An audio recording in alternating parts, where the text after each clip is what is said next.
CFL, a little black and orange on Friday the 13th at Tim Hortons Field. But all Hamilton cares about tonight, Dwayne, is taking the mask and the bubble wrap off of one Bo Levi Mitchell as he gets his opportunity to have a home start for the first time somehow, some way here in 2023. Yeah, and just in time, Bo coming off a limited performance, as you heard the panel talk about, but very successful one in the win over Saskatchewan. He plays here in a stadium in which he has the highest winning percentage of any Canadian Football League stadium. And of course, facing off against Vernon Adams, heartbreaking loss for the Lions last week, but VA enjoying a fantastic 2023 season. Rick Campbell excited about the opportunity to go across the country here, has a lot of belief in this group. They invested early and often, and he believes it's paying off in an 11-5 record so far. And Orlando Steinauer, head coach, of course, the Hamilton Tiger Cats, his next win here in Hamilton will be his 40th as head coach of the Tiger Cats. And the difference, he said, between earlier in the season where there were some letdown games and last week when they had a huge victory on the road in Saskatchewan, he just said people are playing better together, experience of being together, believing in each other, and the consistency of dipping into the waiting room, as he calls it, the practice roster. We'll see how they look here tonight at Tim Hortons Field to kick things off in week 19 as the BC Lions won the coin toss, got possession of the football, and out comes Vernon Adams Jr., who is on an absolute heater when it comes to yardage over the last 8 weeks. Again, hard to imagine that this is a guy who's bounced around the league as much as he has. When you look at the success that Vernon Adams has enjoyed here in 2023, a candidate for the league's most outstanding player award, very, very well deserved, and much credit goes to VA for his perseverance in that journey. Set a lot of goals for himself at the start of the season, so he just started to realize they could actually be a reality about a month ago. He looks for an inside handoff here, and it is the newcomer cutting back with a gain of about 5 yards on first down, Jaquan Hardy, and the rest of this BC Lions starting offense. And on the offensive line, Brantford's David Neville gets the start at left guard, one of the Canadian Football League's largest players, 6'9", and as you mentioned, Jaquan Hardy gets a look at the running back spot this week. Been on the practice roster, Taquan Mizell is off this week. After the run to Hardy underneath, they'll find Lucky Whitehead for the first time in the ballgame up near the 50-yard line. Little check down crosser, and VA gets his first completion of the evening. Lucky Whitehead on the outside, left side of your screen. So we get the spider cam look. VA's view. Easy shot there. Lucky sitting down in the middle of that open zone. Take the handoff this time to Hardy. Big blitz pick up by him. Looks over the top, and it is incomplete. At the last moment, ripped away. Looks like Kenneth George Jr. was the one that got his hand in that time on Hatcher. You'll see the crossing route this time, right to left on your screen. Break out there from Hatcher, just unable to hang on. Kenneth George continuing to play that halfback spot. He'd spent most of the season as the boundary corner in his first year in the Canadian Football League, but injuries on the back end led to him moving inside. Second and long here for the Lions. VA hit as he throws, gets it outside to Hatcher, makes a man miss. That'll move the sticks all the way down to the 35-yard line as the Lions offense finding its groove on the outside with Hatcher early. Keon Hatcher, BC's leading receiver this season, just continues to grow. Terrific chemistry between he and Vernon Adams. VA standing in there to take the hit from Simone Lawrence. Just the speed out there from Hatcher, and then making the defender miss after the catch.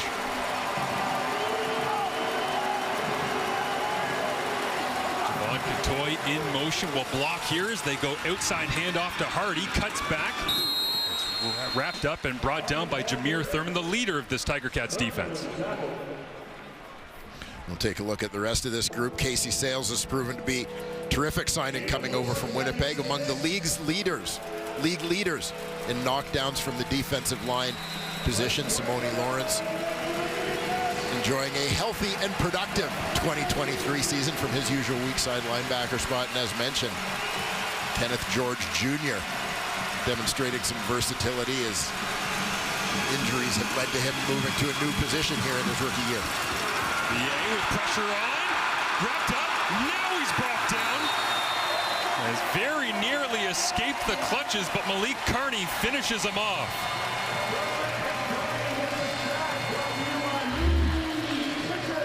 Watch for Malik Carney off the right side of your screen from his defensive end position. Carney had what I would call a good year last year, great year this year. Yep. Taking on a larger role in that Hamilton Tiger Cats defense. Very versatile defender. Here Thurman came flying through free, but Carney will get credit for it as a beautiful punt. This time from Stefan Flintoff. Rolls out at the 1 yard line. Bo Levi Mitchell gets his first opportunity to get a home start here at the Donut Box. And he gets to start from his own 1 yard line, backed up in tough. We'll have more on him as we move throughout the evening. Underway in Hamilton. Obviously from his time in the West Division with the Calgary Stampeders. What did you think, Wayne? Yeah, it was obviously good to see Bo looking sharp, looking a little bit more like the Bo Levi Mitchell that we've seen through much of his career. Little bit different role, obviously, as a little bit of a part-time player last week, sharing the role, but something he certainly seems to be embracing. Love talking to him this week where he said, listen, I don't think I'm going to win MOP this year, so I might as well just try and win a Grey Cup. As he'll get his opportunity here, backed up deep in his own end. They'll begin with a handoff and carve out some running room right between the tackles. That's James Butler as we see this Tiger Cats offense that's allowed Butler to be a 1,000-yard rusher this season.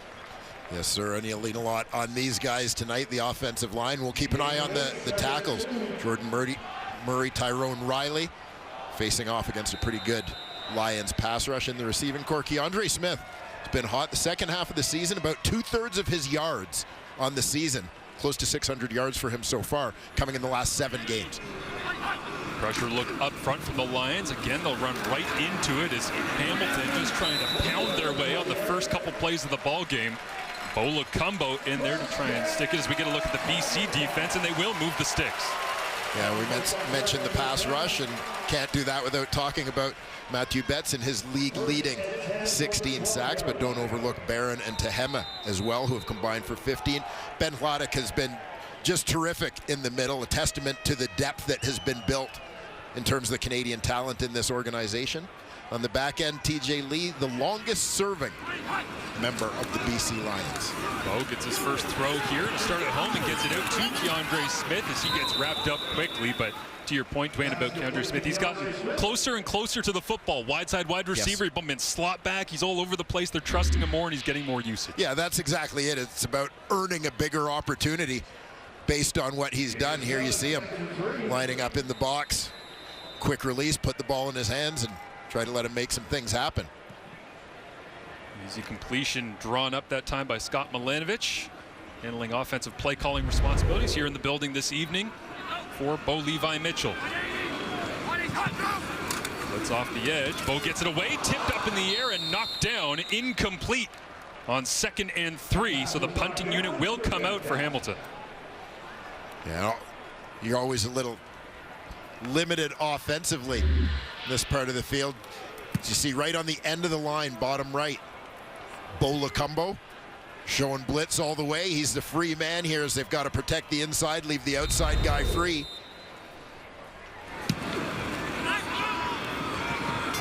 Vedvik sends this away just across midfield. Terry Williams picks him up and puts them down.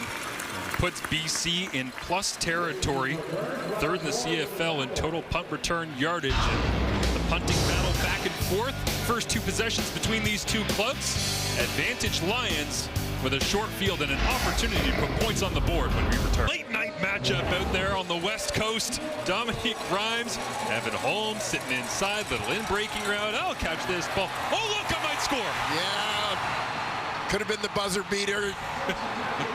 The instructions were to go down, set up the field goal, leave us some time on the clock, but in his defense, he thought he could get there for the touchdown. He didn't. Didn't work out in overtime. Tough choice, tough break. I don't know how you're supposed to not take a shot to the end zone. They go back to Rhymes, and this time overshoot him in front of the Tiger Cats sideline. But how are you supposed to not run to the end zone when your entire life coaches scream at you, score, get in the end zone? Well, exactly. So instinctive as we take a look at Dominique Rhymes on that last play. The intended receiver just a little out of his reach.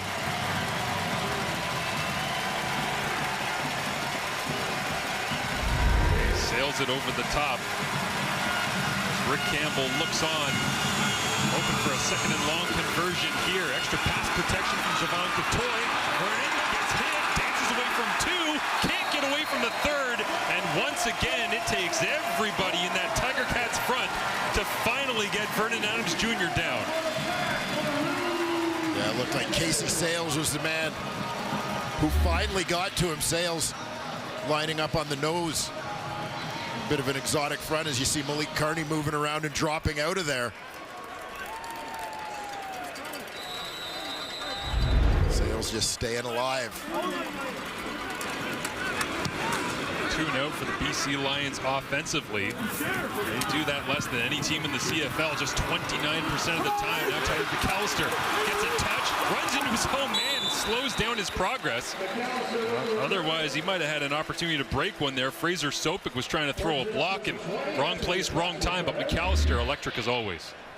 Yeah, making those first couple miss, and just when it looked like this one was about to pop for a big gain.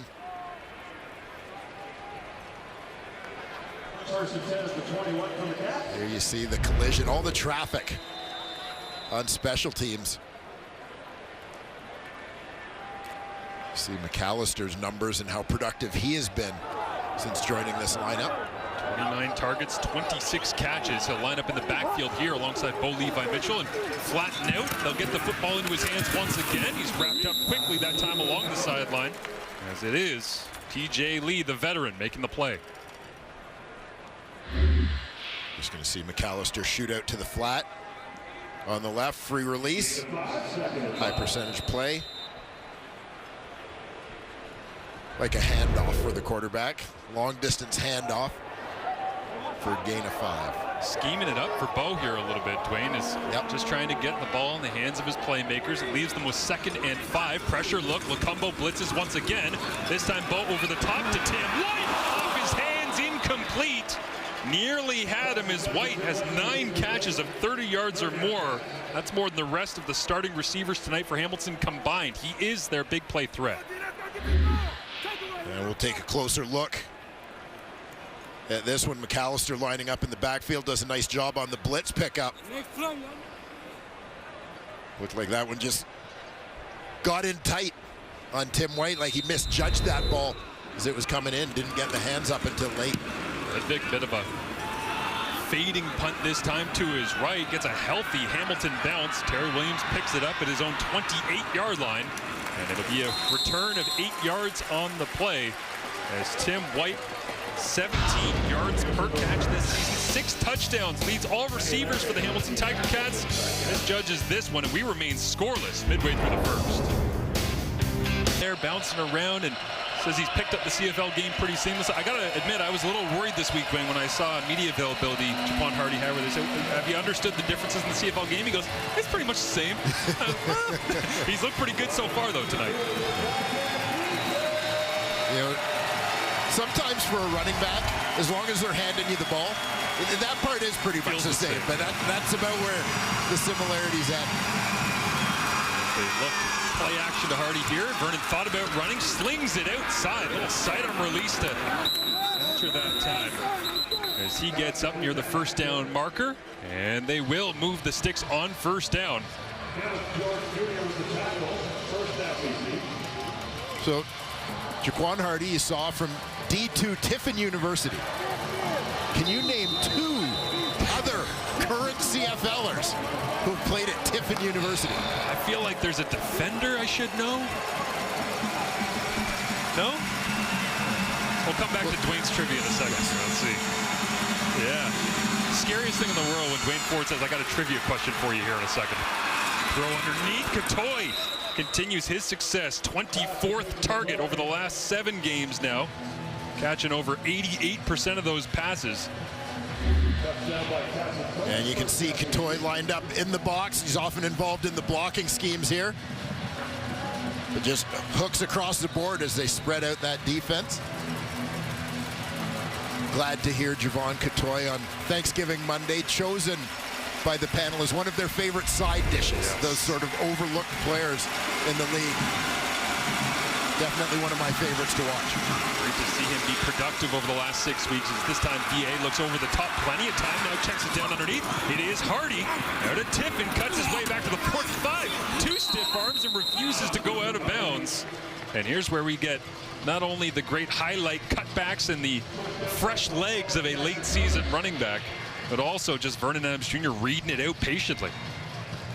Yeah, good protection up front as Vernon's got plenty of time. Nothing's open downfield. But gets it underneath, and we get a look at the open field talents of Mr. Hardy, who shares the same alma mater as Antonio Pipkin. And Boris Beatty actually also spent some time at Tiffin before transferring to Laval. Did not know that. Boris Beatty of the East Division regular season champion Toronto Argonauts. It's like Jonathan Conbo was down for a second on the field. Straps the helmet back on. And the short yardage unit out on 2nd and inches. Roll into the right-hand side.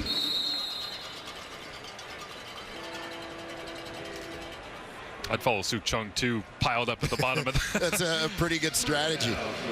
VA handles that one seamlessly, and check in Alexander Hollins. Get the sense that he is being pretty patient early on in this ball game, though. Vernon on the road was frustrated by the way that Winnipeg game ended last week, said it was on the offense. Should have put more points up in the second half, and trying to carry some momentum this week as he'll go on a little pitch to the outside now for Hardy on 1st and 10. Once again, trying to cut his way back against the grain. And Hamilton's defense rallies to the football for a gain of just 2. Yeah, they do a pretty good job flattening this one out. You see Catoy getting in on that blocking scheme. Neville pulling around.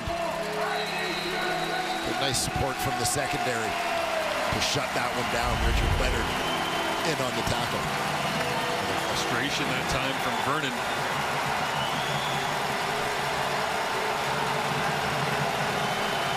As he sets Rhymes in motion, he'll empty out Hardy 3-by-3. Snap goes off the hands of Adams Jr. Now he has to roll away to his right. Pressure on from behind by Combo and Carney. And VA just fades this one in the direction of Lucky Whitehead, incomplete. So a promising drive with good field position. And Vernon, after a 2-yard gain on a run, drops the snap here off to his right-hand side. Yeah, that one's just a bit outside coming back. Vernon did well to preserve the field position here for the Sean White field goal attempt. How about the hands on Chris Van Zyl on the sidelines down there? Big man can do it all. Hope to see him in uniform before long for the Tiger Cats as they sort out their playoff seeding over the next couple of weeks. Field goal attempt coming here from Sean White has been money throughout the season. Why would it change now? White knocks another through. Now 46 field goals made on the season, second to only Rene Paredes of the Calgary Stampeders as BC takes the early 3-0 lead with 3 minutes left in the first. And in the second quarter, Matthew Schultz converts that 2nd and 10. There's Bo Levi Mitchell, and there's Taylor Powell celebrating that converted first down. And Orlando Steiner actually showed the team that this week and said that's an example of teammates. And Marshall, you touched on it. He's not here to get stats, MOPs, passing records. He's here to win a Grey Cup, but he says that's down to Scott Milanovich, challenging him to be better. Guys? An interesting relationship evolving between Milanovich and Bo Levi Mitchell as he lines up on 1st and 10 against a 5-man rush. Lots of time. Bo looks over the top. Home run shot just beyond Tim White once again. Trying to open up the Cadillac that time and get him running. As Bo says, that one's on me, but barely missing for the 2nd time early on to Tim White. Watch for Tim White lined up out wide here. And, you know, it's a simple little thing, but I always like when teams, as you see the double move there from Tim White, line their wide guys up off the line of scrimmage so they can use the waggle, just because corners don't necessarily get a ton of reps covering the waggle, whereas halfbacks, your nickel guys do. As you see Scott Milanovic in the booth calling plays for Bo here on 2nd and long, as he will go down, sacked. And it is David Bernard making the play, the other talented Canadian defensive end being used often by the BC Lions. Yes, sir, David Bernard lining up on the inside here.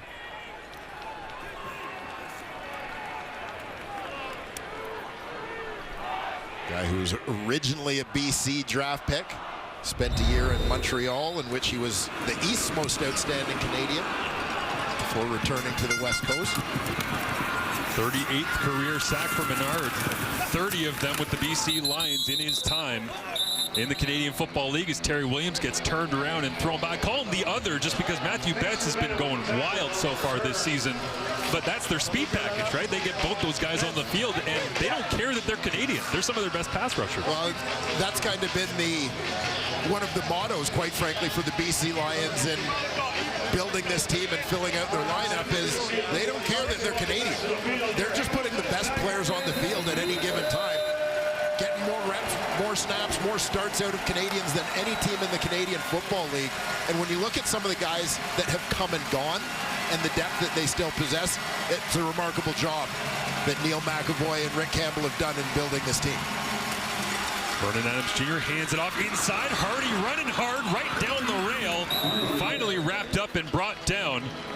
A good blocking up front that time, and Hardy hit the hole real quick. Yeah, you look at Hardy and he looks like a diminutive back, but this is a 225-pound guy, and I think he got a little bit of a sense for it on that run with the power he had running through tackles. Adams looks to his left. Didn't get the first or the second read. Now brought down. 3rd sack of the night already in the first quarter for a Hamilton Tiger Cats defense that ranks 8th in the CFL, bringing down opposing passers just 6.5% of their dropbacks. And once again, you're seeing Casey Sales, 44, lining up on the nose. He and Mo Diallo on the inside. A straight bull rush collapsing that pocket. Doing that to Michael Couture as well. Standout center, big free agency addition out of Winnipeg. Another great Canadian on this BC Lions roster, but Sales got the best of him there. Now VA looks to his left. Vertical route, sends it into a zone, and very nearly completed. Knocked away at the last second. Richard Leonard made the play. Vernon Adams threads the needle on this one as we take a look at the one receiver furthest to the outside here, Keon Hatcher. Watch how tight this window is. Kind of 5 black shirts in the area to that one white jersey. Puts it on him, but Leonard closing quickly enough to disrupt that. Sack and incompletion, and now a shank. And a pile of laundry out here as Flintoff sends that one out of bounds, well outside the restricted area.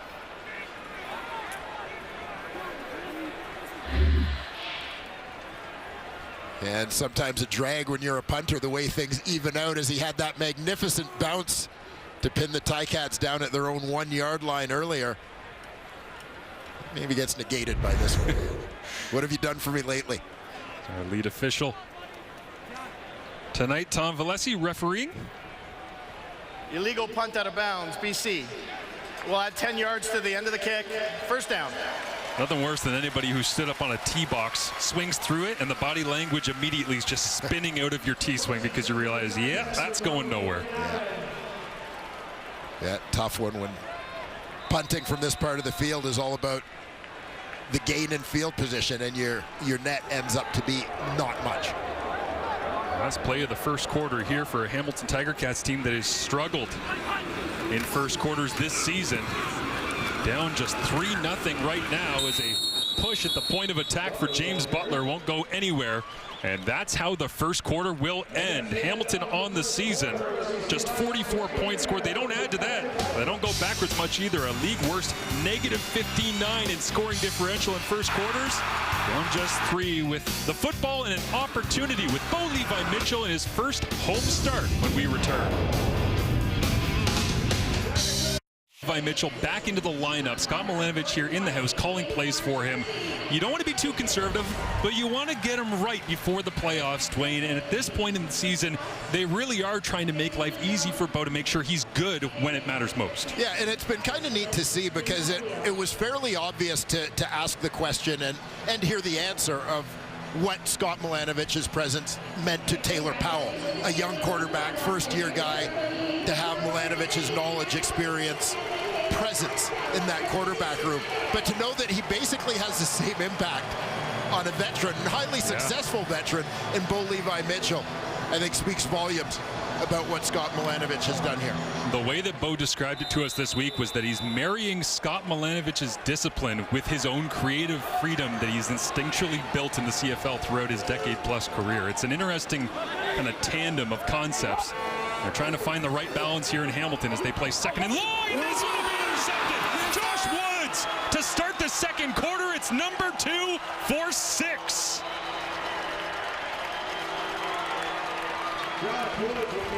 Well, this one by design was meant to be an easy throw.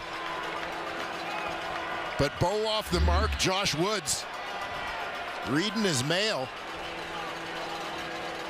Woods kind of hiding in behind the defensive line and then sneaking out there to follow Tariq McAllister.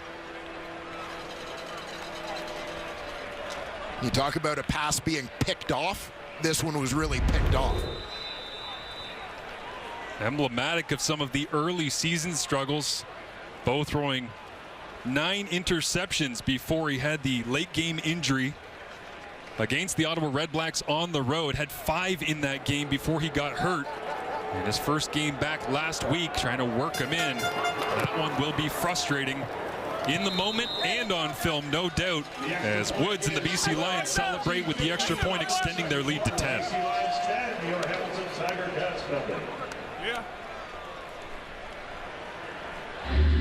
You take a look at this one. You're going to see McAllister, the running back, is releasing out to the flat. Watch Josh Woods tucked in here. Bo can obviously see him at the snap, but I think he loses him in traffic and doesn't see that he's in position to follow McAllister, that he's hidden a little bit. When you look at the angle between he and Bo, he's hidden by that offensive line. Sneaks out, gets underneath the throw easily, and nothing but open turf in front of him. You see the reaction. Bo knows immediately that one's on me, tells McAllister. And everybody here at Tim Hortons Field, I think, saw it the same way. As on fan appreciation night, Bo wants to get back on the field as quickly as possible and try and work his way through that one. Yeah, tough one for an opening quarter in which BC dominated the time of possession. Ticats only trailing by 3 coming out of that first 15, probably feeling pretty good about where they were at. Then to have that defensive touchdown to open the second quarter, it's a big one to shake off. So Hamilton gets possession back here, now trailing by 10 as McAllister leading the CFL. And thought for a second that was actually the football, but McAllister slow up onto his feet as his helmet came loose on the kick return. About to say he leads the CFL in average, but that was a thump at the point of attack. Well, and bear in mind as you see the hit up high from Adrian Green, the Lions safety. Think about how much we've talked about McAllister in this game offensively for Hamilton, how important a part he has been of their game plan. A tough one for the Tiger Cats and their lead return man. And we'll step away while they give him some attention. Tyreek McAllister, you saw the helmet come flying off, and they've looked at it. Tom Valesi has an announcement to make, it looks like, down at field level. Major foul, unnecessary roughness. BC number 23, 15-yard penalty, automatic, first down. On pretty clear high hit, helmet-to-helmet contact. So that's going to boost the Ticats starting field position here. But again, as I alluded to, Tyreek McAllister has clearly been a big part of their game plan coming in. Unique skill set. So they're going to have to change some of what they're doing, at least for the time being. They'll go inside run here. First play for the offense after Bo Levi Mitchell threw the pick six to Josh Woods and gets stacked up. Hamilton has struggled on first down throughout the year. Just 6 yards per play. The only team that's worse is Edmonton so far this season. Leave themselves in a lot of difficult downs and distances. And you see 87 checking into that offensive huddle for Hamilton. Darrell Walker, CFL veteran, recently signed by the Ticats, activated this week, so getting his first action in black and gold. 3 catches this year for Saskatchewan before he was injured. Got released once he returned. As Bo Levi Mitchell on second and long looks over the top. It is Tim White making the grab, and that'll move the sticks. A big one from Bo coming off that interception to the outside. Yeah, these two have tried to hook up to stretch the field a couple of times previously in this ball game. This time they're able to connect. White pushing it downfield before that break to the sidelines, working against Marcus Sales. A nice chunk play there for the Cats to jump into field goal range. Be a difference in personnel package as well. Extra offensive linemen in the game with McAllister down and out as they hand off. Off tackle goes Butler. And bouncing off bodies before Manny Rugamba finally brings him down. And here you see loading it up. 7 in the box with Keandre Smith, the slot, moving in there as well. 7 blockers up front. Good execution there to create this second and short situation. Kai Loxley checks into the ball game here for Mitchell. It's the third string quarterback handling these duties. Plunges his way to the right over the top. First down Hamilton. Interesting to hear Orlando Steinauer say you don't usually have a guy who starts and the next week doesn't even dress, but Schultz coming back, Bo Levi Mitchell back in the lineup, and he said Kai Loxley has locked down the third spot on our team for this reason. Yeah, a very specific role as the short yardage quarterback, and you know, sometimes as observers of the game it's easy for us to take for granted running those short yardage plays and sneaks, and oh, it's just a yard at a time, 2 yards at a time, you're just plunging forward. Anyone can do it, right? Well, I can speak from experience. Not everyone can do it. Not the most fun. But Loxley moves the sticks that time as Bo with pressure on, gets it away, and nearly had Woods headed the other way for another house call if Tim White doesn't get a hand on that one.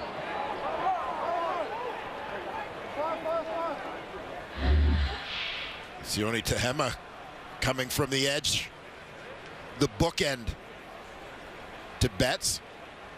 Comes into this week with 7 sacks, and you saw just caught the offensive lineman leaning a little bit. Dayton Black, you're trying to be light on your feet out in space against some of these speed rushers, and sometimes the speed rushers catch you with the power. Now on second and long again, a flag comes up as it's completed short of the sticks. That time it goes out to Terry Godwin as Bo is pointing first down, and maybe somebody got him after he got rid of the rock.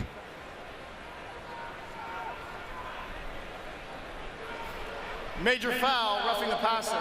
BC number 47. Half the distance to the goal. Automatic, first down. Yeah, Sione Tehema, I think Dwayne was feeling himself a little bit after the big pass rush on Dayton Black last snap. And you see right on that very right edge of your screen, bottom right corner, is Tehema. Ducks under Tyrone Riley. Comes in, making that contact a little late. So the Tiger Cats deep inside the score zone now. Ball spotted at the 8-yard line. Felix Grangoche, the fullback, is in. Crosses the formation. They'll hand it off inside. Butler bouncing off one tackle and brought down at the 5-yard line. So second and goal from the 5, and Scott Milanovic, what will he dial up here? Darrell Walker runs off the sideline immediately. And the Ticats looking to create some misdirection on this one with the fullback shooting out to the flat. Bo, you'll see him follow through with that pass fake. try and hold the edges, keep those run lanes from collapsing down on the former Lion, James Butler. Bo threw his 10th interception of the season. It went for a touchdown the other way. He's got 4 touchdown passes on the year, looking for his 5th here. Mitchell looks to his right, slant route, underneath, complete. Touchdown, Tiger Cats, Terry Godwin.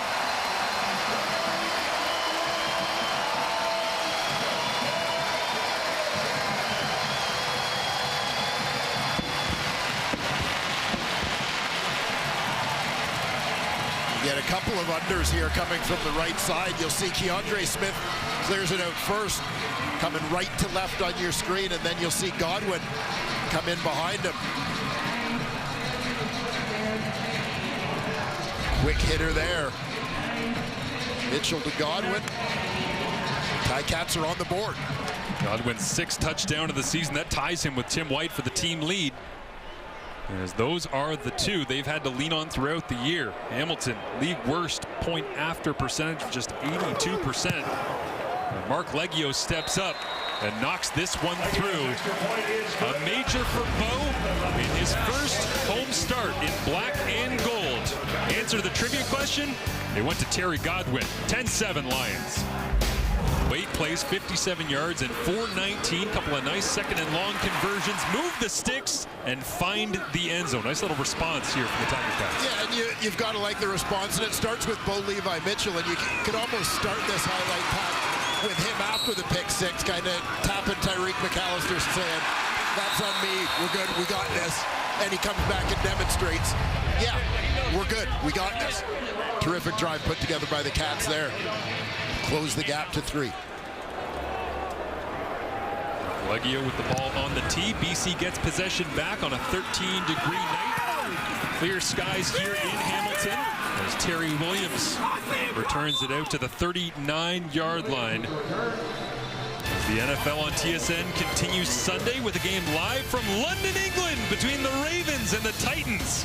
Plus, NFL coverage continues all afternoon and evening long. Tune in at 9:30 a.m. Eastern, 6:30 a.m. Pacific on TSN. Tough loss in the UK for my Bills last week against those Jags. Jet lag. Just jet lag. The Jags got to be there all week, and Buffalo showed up late. Josh Allen had too much caffeine and threw an interception. That's all right.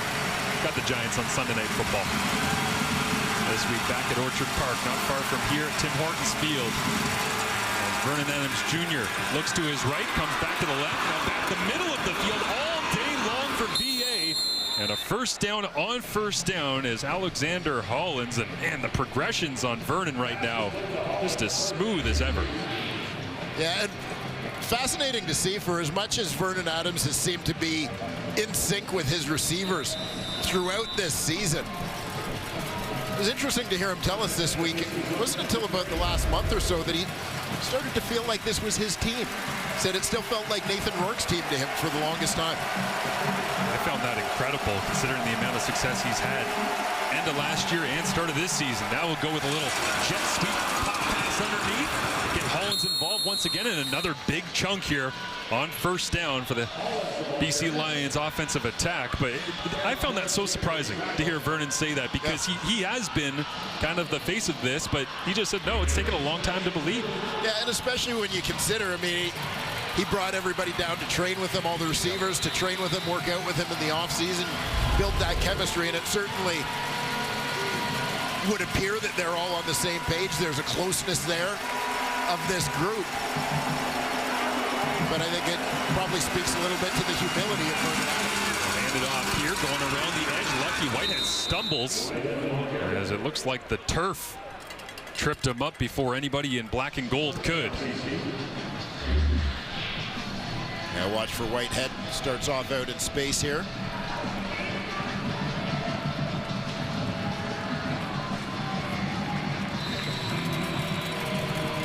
Just as he tried to make that sharp cut, he was never able to regain his footing. Hardy lines up alongside VA in the backfield with a fresh set of downs. Four-man rush. Vernon pumps. Now he'll flip it off. Little screen underneath to Hardy. Gets 5, 10, and rolls his way up For a gain of about 14 yards on first down. The Lions offense continues to control the tempo of this second quarter. And it seems like the Ticat rush is heavy to the left, meaning that there's plenty of open spaces you see for Hardy when he first catches that ball. It's just kind of him and Suk Chung in the open road. 4 carries, 2 catches now, and they'll give a 5th carry to Hardy. Bounces, jump cuts, and gets caught up. Chris Edwards comes in from behind alongside Casey Sales. And once again, reminding me of Toronto Argonauts a couple weeks ago. Corey Mace said they like to tackle by population. Well, down here in Hamilton, they're trying to do the same thing tonight. Yeah, pretty good strategy for any defense, including Mark Washington's group, former Lions defensive coordinator, former Lions DB. No gloves tonight for Mark. Usually the gloves on the sideline, especially night game where the white gloves, everybody can see your hands, get the signals in. Mixing it up.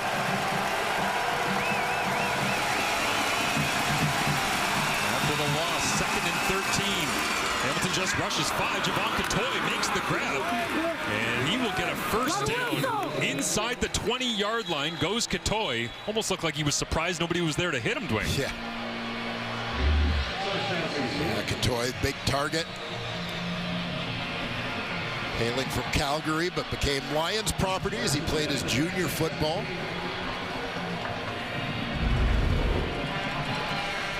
BC Conference.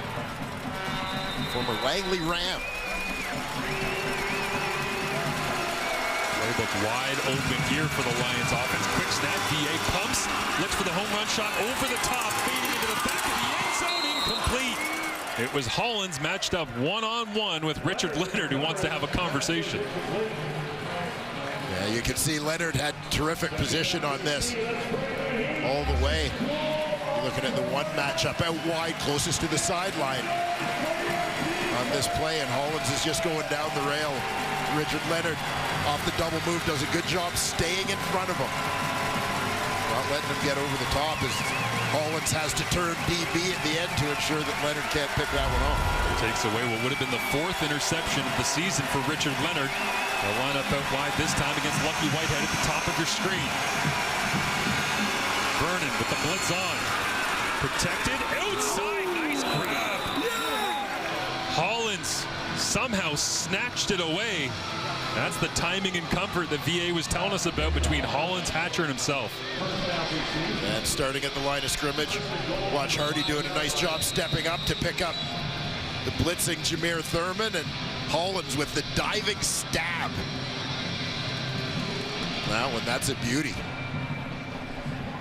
3 of the 6 1,000-yard receivers in the CFL right now are in this game here tonight. Tim White already getting a couple of targets, making some plays.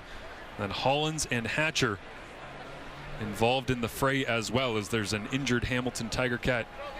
And it is Richard Leonard down on the field getting looked at, and he was well away from the play that time as the throw went to Hollins. Well, this Ticat secondary has battled injuries so much through this season. Starters Tunde Adeleke and Javian Elliott currently on the 6-game injured list. Richard Leonard is the veteran guy back there. Stavro Katsantonis, 3rd-year man. Had a handful of starts coming into this year. He's been playing like a vet, that's for sure. That athletic therapist Claire Toffelmeyer takes a look, and good to see Richard Leonard back onto his feet and heading to the sideline. But yeah, I mean, we did a game here, I believe, against Montreal earlier this season where they had so many injuries. They were almost out of bodies to play defensive back, as Leonard at the top of the screen there. Yeah, out on the corner. You just cringe a little bit when you see a guy go down so far from contact, but this one didn't look too serious. We'll keep an eye on that. Tiger Cats move pieces around on the back end. Meanwhile, BC looking to throw, fade into the back of the end zone. Rhymes back for 6. And Dominique is dancing in Hamilton.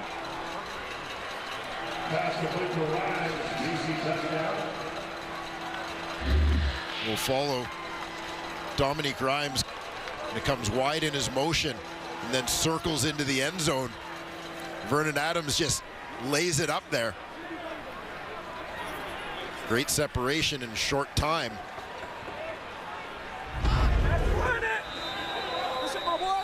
Hey, make sure you donate. Raw Hope Foundation. World Vision 200. More coming.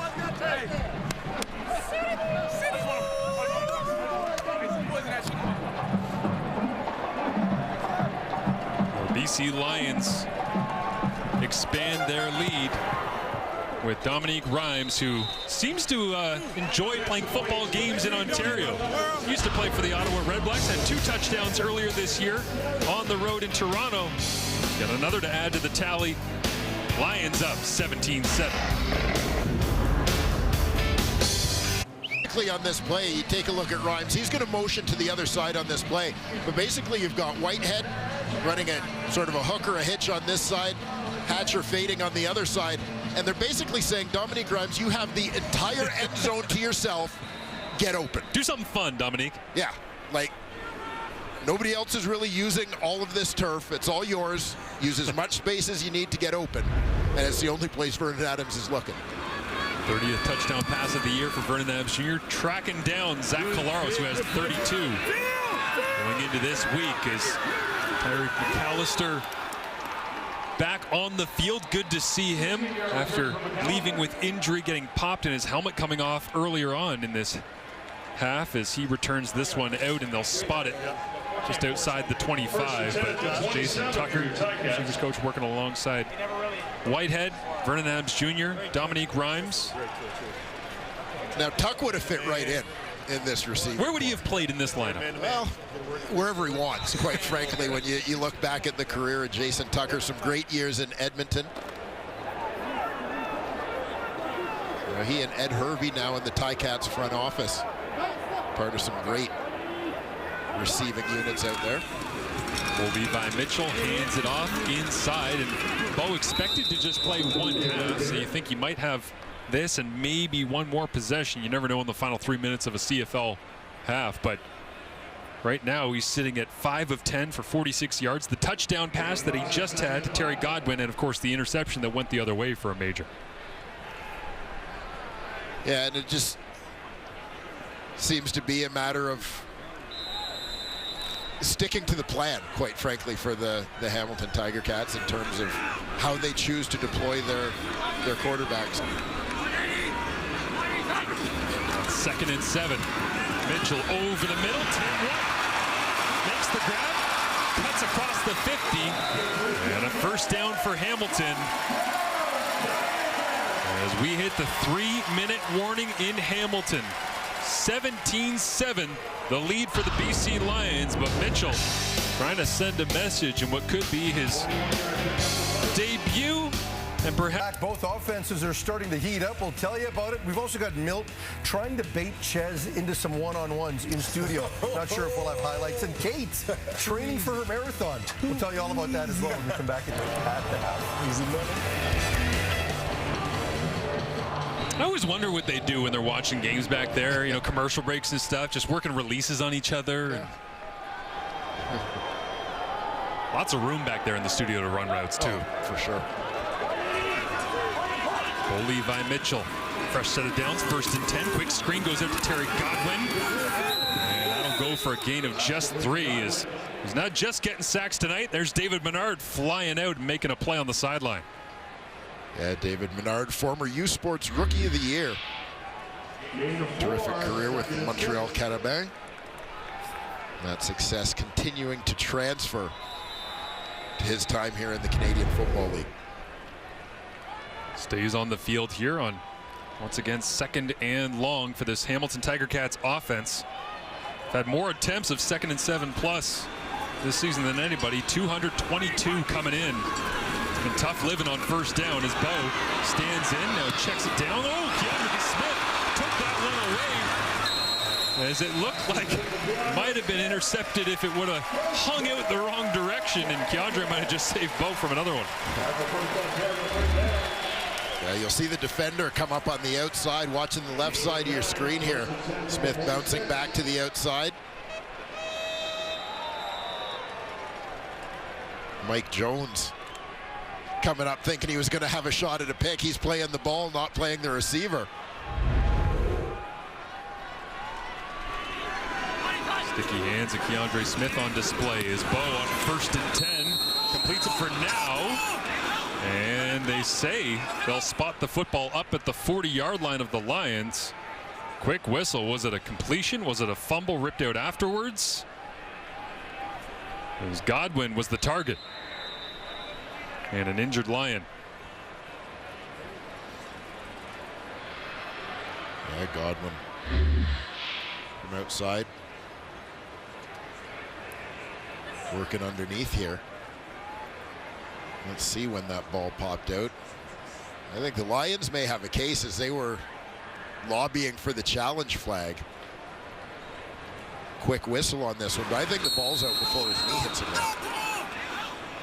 And the cruelty of the moment is Thibaut Debye, who got on top of the football, is also the injured BC Lion.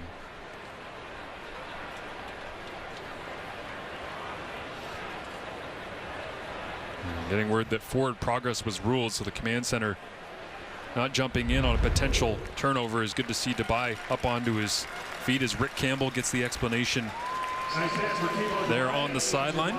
Quick whistle. Very quick whistle on that one. I agree. But Tom Valesi alongside Mike Benavides, and Rick Campbell drops the challenge flag and says, no, I do want to challenge. Yes. Talking through the circumstances under which he can He challenge. is challenging that the ball was fumbled on the play. We'll review the play. Likely wanted to challenge the incompletion. They said, no, it's going to have to be for the fumble.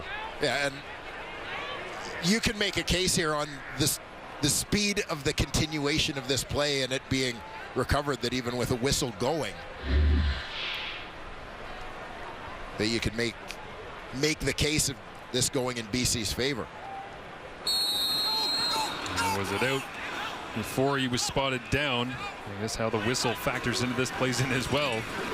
Yeah, again, there's the complication is the explanation that we received, that the whistle was blown not based on him being down, but based on forward progress being stopped. I don't know that the whistle went before the ball was loose. Well, the Lions 1 for 6 on challenges so far this season, and 0 for 4 when it comes to challenges dealing with their offense. This on the defensive side.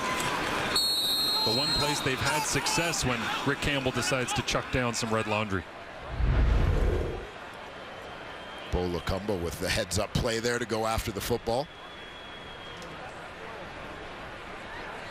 Campbell got a look at it. It seemed like up on the Jumbotron here at Tim Hortons Field, and feels pretty convinced that he's got a good case to make.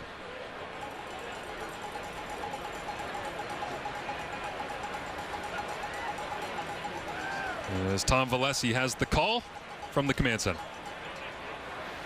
After review by the command center, the ruling on the field stands. BC will be charged a timeout.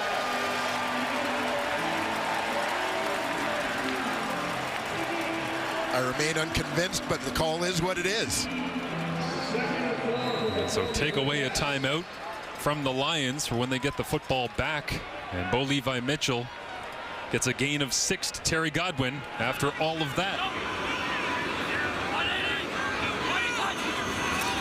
4-man rush. Bo fades to his right. Checks it down underneath. And Butler, second in the CFL in yards after the catch with 420 coming in.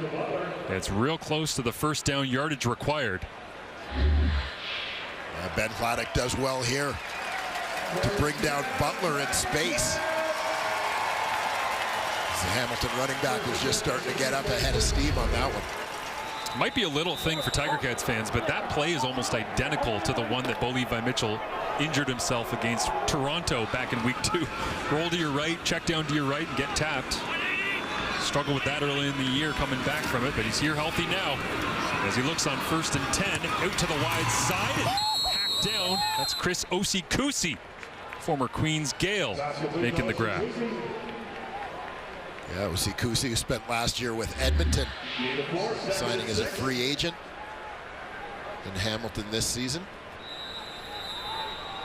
You see Mike Jones in the role of heat-seeking missile. Bo with a deep drop this time, looking for a deep out route Complete little bump along the sideline, and I don't think that Marcus Sayles realized there's flags everywhere around him as he talks to the Hamilton bench.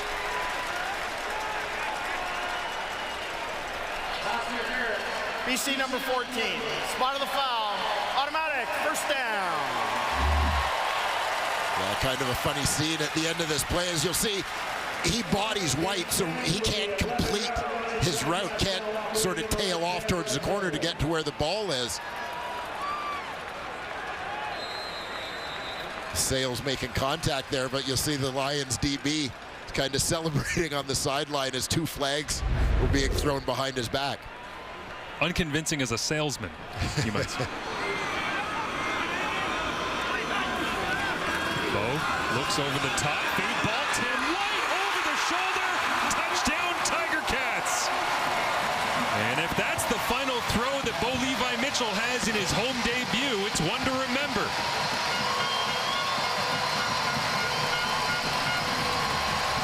Yeah, we've seen a touch on some throws from Bo tonight that seemed to be lacking in the early part of his Tiger Cat career. This one dropped in just perfectly to Tim White. Makes a nice adjustment as that ball is coming in. Mitchell heads to the sideline, gets congratulations all around. As Tim White will celebrate his 7th touchdown of the season. Some of the CFL's best pass catchers on display. Expected it coming in with 3 of the top 6 in terms of yardage. Rhymes has got a touchdown. Now Tim White's got a touchdown. And for Bo Levi Mitchell, nice little way to end off a half that at some point after the pick 6 looked like it might be in peril here, Dwayne. Yeah, but he's recovered well, and that is the poise that a veteran brings to the table. Once again, you'll see the tail end of this. White with the over-the-shoulder grab. On an old Calgary favorite as well, that slot fade deep into the end zone. How many times do you see Marquay McDaniel make catches like that over the shoulder, tracking it for Bo Levi in his former life in red and white? He and Tim White continuing to build a terrific relationship here in Steeltown. Bo Levi Mitchell began this game 3 of 8, 9 straight completions to round things out. And unsurprising, if you followed Hamilton Tiger Cats football this season, that Carthel Flowers Lloyd would be trying to pump up the crowd here. He's got 28 special teams tackles on the year. 9 more than second place in the league. It's a good return from BC. With 37 seconds remaining. Good field position for Vernon Adams Jr. as we head down to Matthew Shinetti at field level. As Vernon Adams Jr. prepares for this drive right on the 55-yard line, I remember him in 2018 during Ticats training camp, lining up as a receiver. Remember, much of Vernon Adams' career before leading the league now in passing has been very much, you could call it a bargaining chip, whether it was BC to Montreal to Saskatchewan to here in Hamilton. He said, I wanted to be here. I was willing to do anything to stay here, but I'm mindful. I'm keeping my feet where they are. Rick Campbell told me that's what's been the success of VA this year, buying into the mindfulness. And right now, he's staying where his feet are and not worrying about anything else, guys. And we'll see where the feet go here. Matthew, thank you. As he shuffles them forward in the pocket, zips it outside to Hardy, room to run. Well into Hamilton territory, and see how close they can get, how aggressive they stay, as Vernon Adams Jr. has been fantastic this season. It seems like forever ago in 2018, he was just running around as a 5th-string quarterback in Hamilton and trying to find his way, and he ends up being one of the true stars in the CFL this year. Yes, basically squeezed out of Hamilton by one Johnny Manziel. Dane Evans, interestingly enough, had a little role to play in that as well, right? That training camp was Jeremiah, Dane, Bryant Moniz, Vernon Adams Jr., Johnny Manziel. Man, that was a busy room with Jim Jones and those guys. As checks down underneath, but certainly found his home in BC. And as we talk about response by the Hamilton Tiger Cats to a little bit of first half adversity, how about the Lions with a great bounce back here in the final minute? of the half after the Hamilton touchdown, marching themselves right into Shaun White field goal range. Jordan McSimic dialing it up as flags come up outside the Lucky Whitehead. Get down! As he gets down inside the 20-yard. They coached it up this week, Dwayne. We all heard it.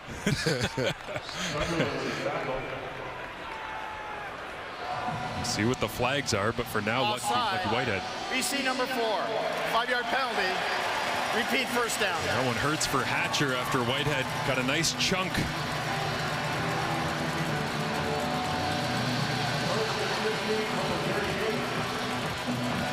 Yeah, no doubt there is a hyper awareness to clock management late in the half, late in the game, etc.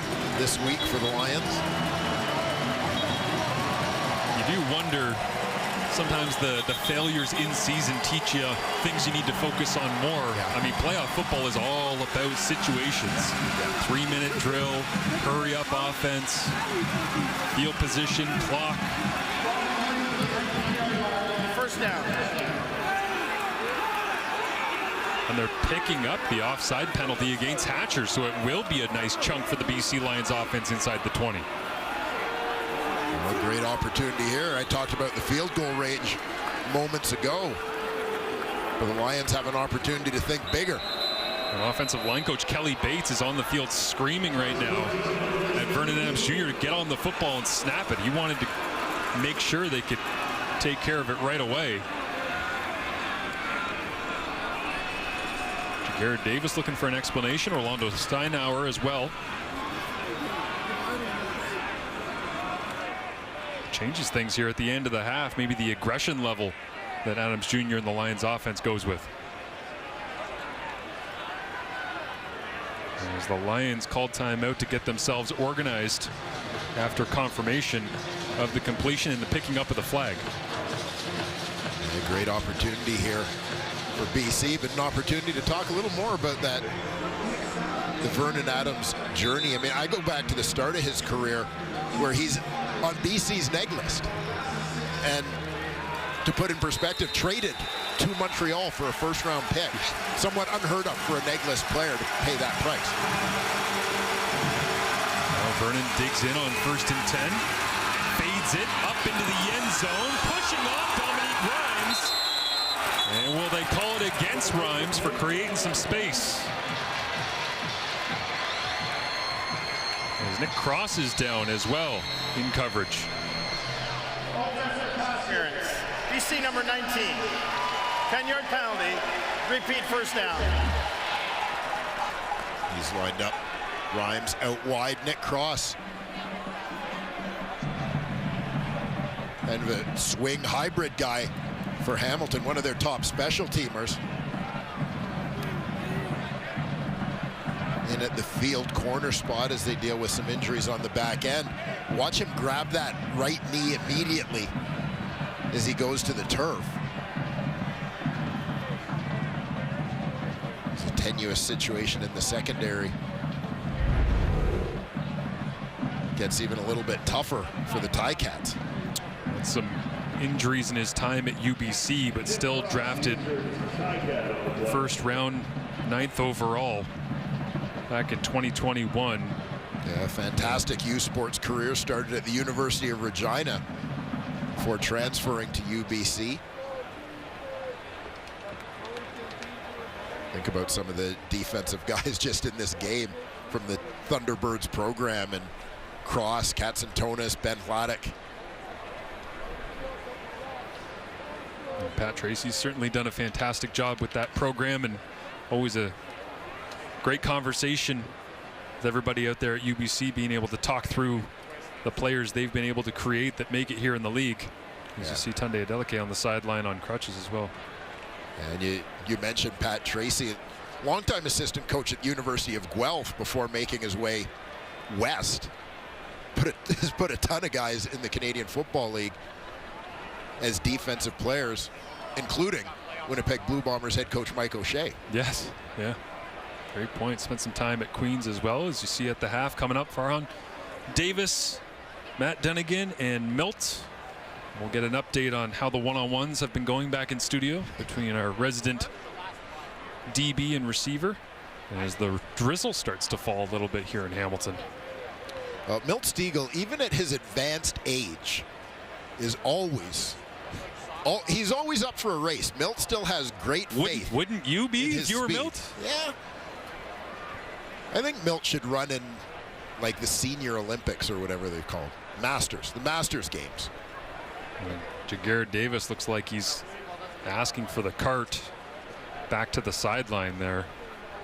So with 5 seconds remaining here in the first half of a really entertaining back and forth ball game, the challenge slowed things down a minute ago as Hamilton wasn't sure whether or not they had a completion or a fumble, and then this tough situation for Nick Cross.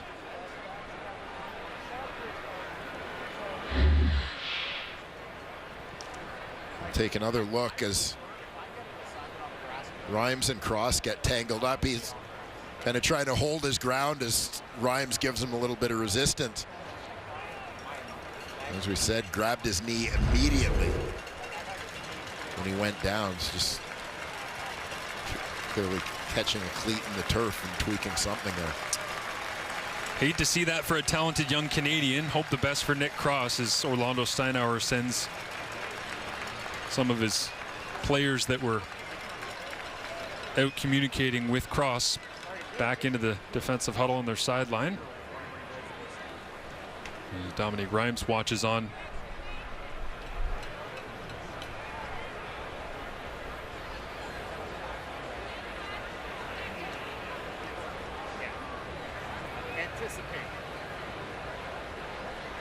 Orlando returning to the sideline after checking firsthand on his player. And to your point, the 6-game injured list in that defensive backfield, Tunde Adeleke, Javian Elliott's listed on there. Kyle Wilson's kind of a swing guy, is that weak side linebacker. He's been banged up throughout the year.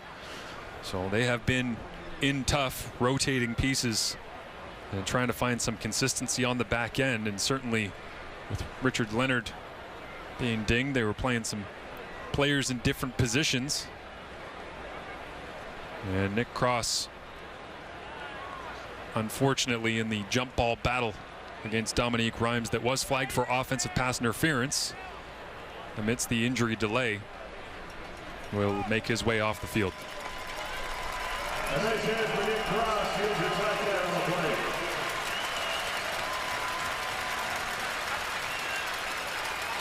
again, another guy who's such an important part of the Ticats special teams, and you know, no doubt for him, some of the frustration in this moment is getting an opportunity to get some snaps on defense. Yeah. And having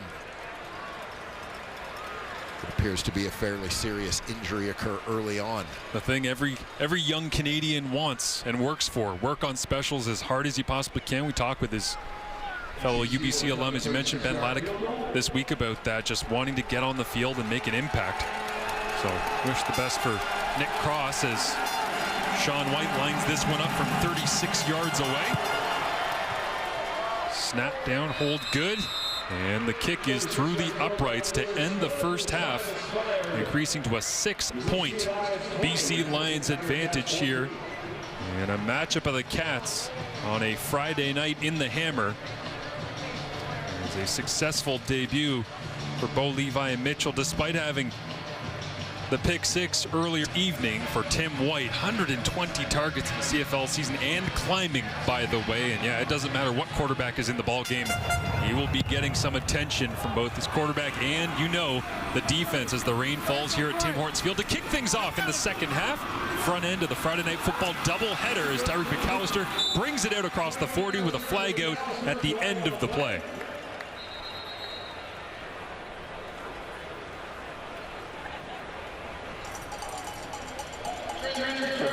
Holding, Hamilton number 93. 10-yard penalty, first down. And Bo Levi Mitchell making his way off the sidelines as we get a look at his first half of action. And one glaring error for Bo on that interception, but he owns that one, shakes it off, and comes back with touchdown passes to Terry Godwin and then Tim White. Had the Cats within 3, a late BC field goal. Extended their lead back to 6 before the break. As they said off the top of the broadcast back in studio with Farhan and the guys, that 262 days he's been a Tiger Cat. First home start here tonight as he'll hand off to begin the second half. JB Butler around the edge for a gain of 5 on the play, but he was waiting a long time to celebrate a touchdown here at Tim Hortons Field. As we go down to Matthew Scianetti with more on Bo. Before the game, Marshall, the word was that Bo Levi Mitchell was only going to play the first half. When I asked Scott Milanovich about it, he said they wanted to see how he was going to progress. Just keep an eye on how he was going to go throughout the game. Clearly, those 2 long drives in the first half must have convinced them of something, because even going into the half, the word I was hearing was he was only going to play that first half. But here he is, Bo still under center. Yeah, great to see him still out there as Bo will look to throw on second and medium over the top, trying to find the streaking Keandre Smith and the diving catch, as they'll spot it right at the 55, and a strike from Bo on second down. And the Keandre Smith show continues. Had the huge breakout game a few weeks ago against Toronto, where he was the Cats' most productive receiver. And his confidence just seems to have exploded from that one. Keandre Smith on a great roll, and I think the message league-wide is just draft the Guelph receivers higher. Take them. They'll make plays for you just like that. As this time the handoff inside. Sione Tiema makes the play in the backfield as Betts some late pushing with the offensive line, but a minimal gain. Interesting situation, though, with Bo, where you set the standard low, Dwayne, as we get a look at the inside run. They're getting a look at that combination of the versatile McAllister in the backfield along with James Butler on that play. But you set the standard low in terms of, hey, he's only going to play a half. You take the pressure off, you see what you like, and you kind of slowly build in the intensity of, I want to see you come out of the locker room in a home game, in the rain, against a good defense, and see what he can do as he continues to come back from the injury that's kept him out for a big chunk of the season. This time over the top and into blank space. 2 receivers in the same area. Was obviously looking for Smith, but just a little outside that time and incomplete, so his drive will unceremoniously end. And here's Matthew Betts doing what Betts does. You heard the panel talk about it at halftime. Combination of Betts, Menard, Tehema, putting a lot of pressure on those Hamilton tackles. It's 10 straight completions for Bo Levi Mitchell. End of the first half, start of the second with that out route to Keandre Smith, but that one incomplete as this punt sails into the end zone. Flag down well behind the play as well. As the Tim Hortons Field turf turned into a bit of a slip and slide on that special teams rep with all sorts of bodies flying all over the place. And we'll see if that flag is roughing the kicker. I saw Vedvik pick himself up at the contacting the kicker, BC number 90. 10-yard penalty will result in a first down.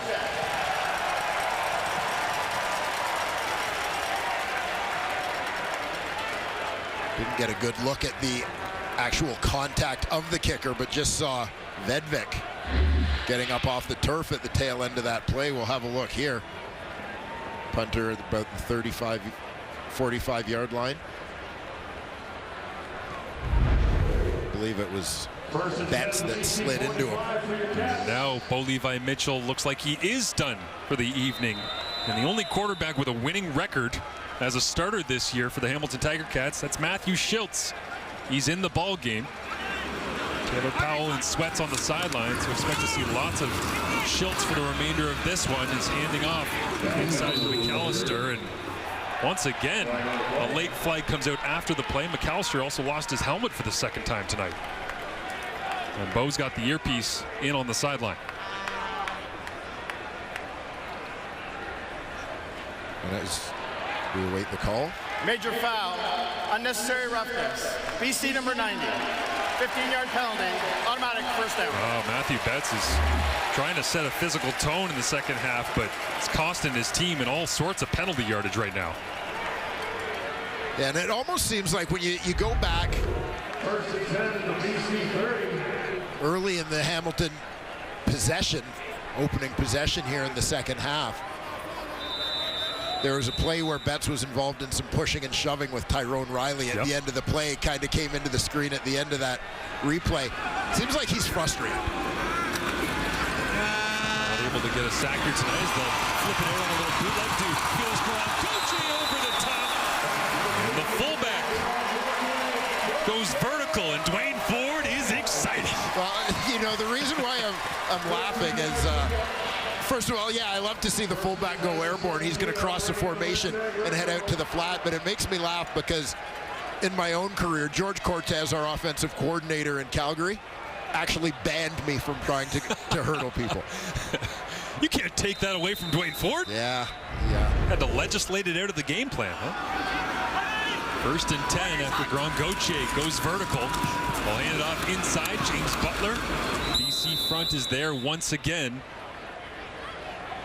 There's more pushing and shoving between these two clubs. Lots on the line here tonight, not just in the back end of the doubleheader, Calgary and Saskatchewan, but for Hamilton, you win, you get a chance to continue to fight for the 2 seed. A home playoff game here in the Eastern semifinal. You lose, Montreal locks that thing up, and the BC Lions, they want to win so they can stay in the hunt to own the West Division crown with just a couple games remaining. Yeah, the races have been fun to watch down the stretch this year as we get a number of late season games that are basically extended playoffs.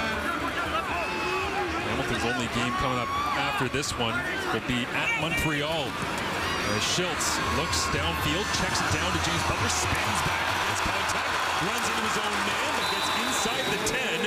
They'll be short of the yardage needed, it looks like, but gotta think Hamilton will stay aggressive here because despite the fact they pull their starter in Bo Levi Mitchell as they do send out the heavy team, they want to win this game, as I just said, for that 2 seed.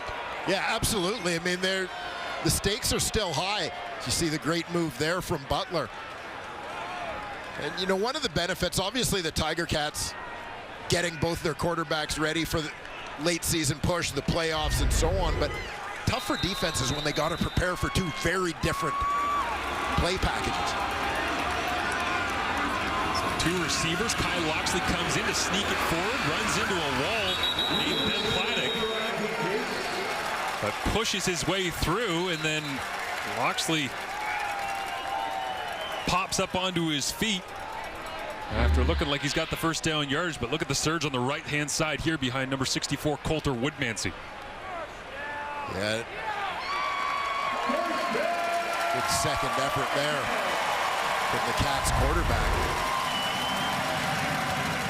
Yeah, definitely a little bit of movement.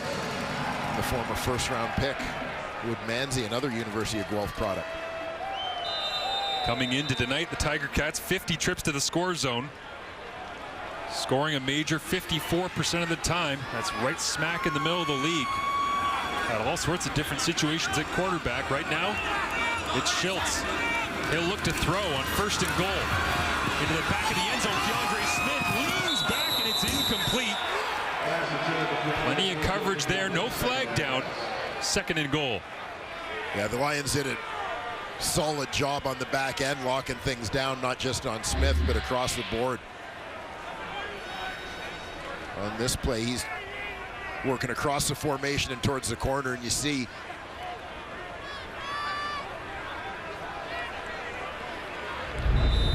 well-positioned play by the defender, Quincy Moget. Moget out of Georgia, 2nd-year pro with the Lions, has played some free safety, rolling down, playing that nickel linebacker as well. And Schultz again looks to throw on 2nd and goal. Open man, Tim White walks in, touchdown Hamilton.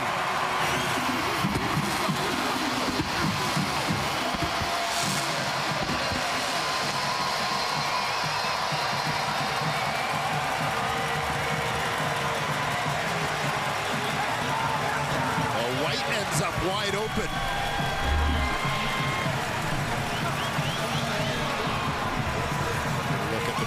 For Matthew Schultz. Easy read for him to go there. Obviously, once he gets to that point in his progression, we'll get a wider look at that. Manny Rugamba was very demonstrative at the end of that play, where there was clearly a bust in coverage. Mark Leggio out for the point after attempt. It is good.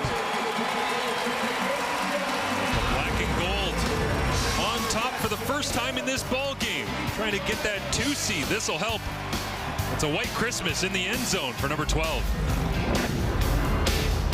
His second touchdown of the game. We'll take a look back at this, and basically you've got 1, 2, 3 receivers going against 1, 2, 3 defenders. Man coverage, and what you're going to get, White coming from the inside gets a pick. Rugamba gets knocked down, but essentially because of all of the traffic over there, Lions defender forces the pick into Rugamba, who's trying to cover White. He gets knocked down, he's out of the play. White ends up wide open for the easy 6. BC gets possession back. Now trailing by 1 to Hamilton, and now it's a big return from Terry Williams. Has a great move in the open field, sprung him for an extra 10 or so. Williams, again, one of the best punt returners in the CFL. Getting it done on kickoff return this time. Lions struggling with field position to begin drives this year. 8th in the league. This will certainly help. I'll try to get used tonight with the Riders and the Stamps. A game with major playoff implications, Dwayne Ford. That game will kick off regardless of where we're at this one. 9:30 Eastern, 6:30 Pacific, over on TSN 3 is where you can catch it. Looking forward to seeing the Battle of the Dickinsons. Winner will be mom's favorite. For this week, and then we'll see what happens. Vernon Adams Jr. bootleg on first down, throws a dart. That one's completed. Gain of about 16, and it's Alexander Hollins as the rain continues to fall here in Hamilton. A nice play call, taking advantage of the mobility of Vernon Adams Jr. moving that pocket around. Delivers a strike for the first down. After one offensive play, they're already at the 35 thanks to Terry Williams and the special teams work of Mike Benavides blocking that thing up, as this time Hardy stacked up and turned around. It's like Simone Lawrence first in on the play. Simone continues to be the emotional leader of that Ticat D. It seems like he's started to heat up in the second half of this season as well.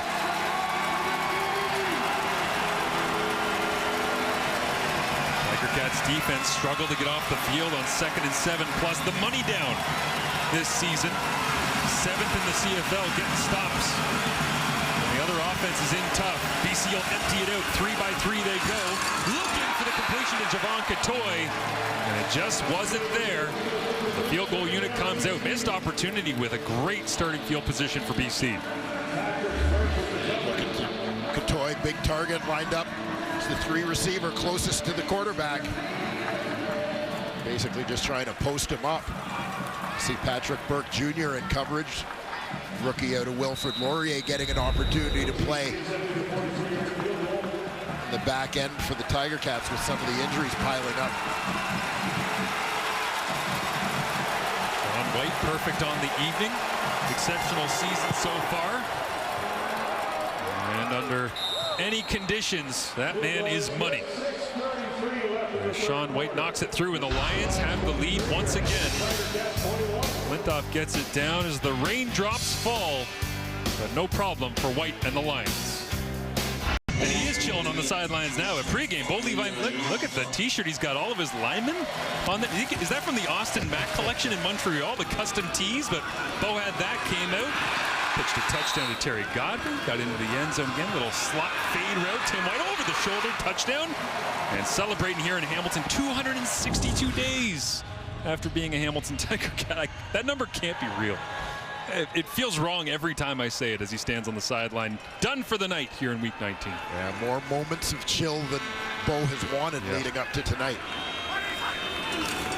Matthew Schultz in the ballgame. Hands off. 1-on-1 right in the hole. Ben Bladdock steps up that time on James Butler.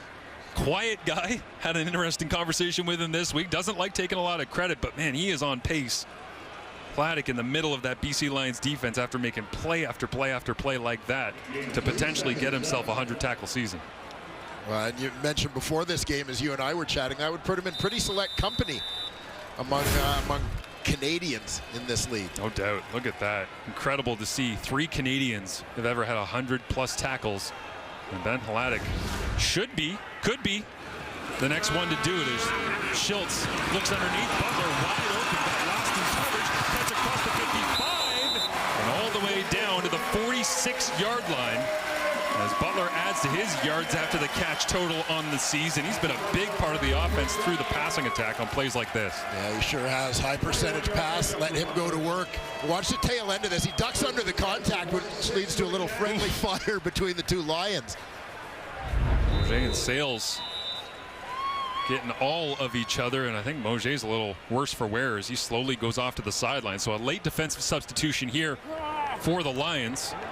Schultz and the Tiger Cats offense are set to go as Mauger will get looked at.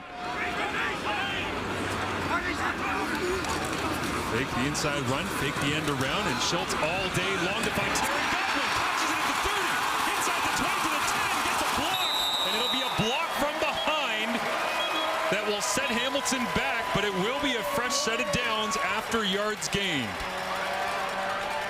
Nice execution there, Matthew Schultz. Major foul, blindside block. Hamilton number 13. 15-yard penalty. This is first down. Yeah, keep an eye on the football here. Matthew Schultz with a couple of fakes, lots of motion in the backfield. That holds up the pass rushers as they're trying to figure out where the rock is. You just see at the tail end of this. Chris Osikusi trying to get a block on the play, but the blindside shot there cost Hamilton 15 yards. From the 10 back to the 25-yard line. Rough couple of plays for Sales.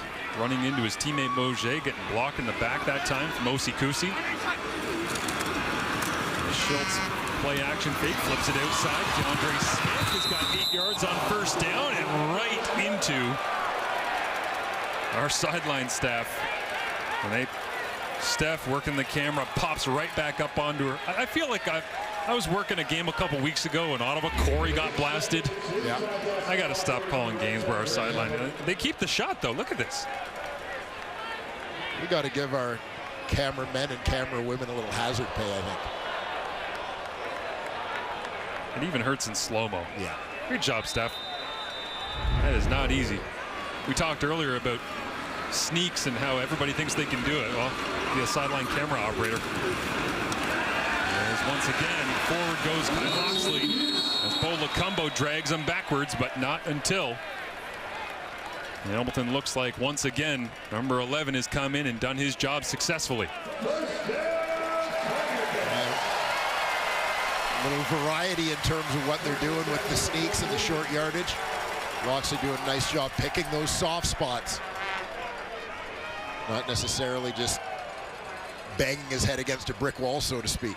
Reminds me right now of David Watford. When Hamilton used to have the short yardage quarterback come in, he would go back to the sideline screaming and firing everybody up. As they've motioned the extra offensive lineman Dayton Black several times here tonight, they do it again and look for an inside handoff to Butler off the right-hand side. Goes for a gain of a couple as they continue to pound the rock, which, considering what Hamilton was run pass-wise early on in the season, Dwayne, just watching them consistently run the football on first down is a huge change of pace with Scott Milanovich. Well, yeah, could you have imagined at the start of the year that we'd be talking about James Butler and 1,000 yards? Yes. Milanovich working up in the booth. Here at Tim Hortons Field, Orlando Steinauer watches on, and Matthew Betts wants to go quarterback hunting on second down.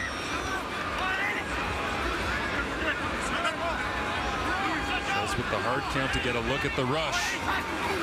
They'll send 4, but it was a bit too quick that time from Murray, the left tackle.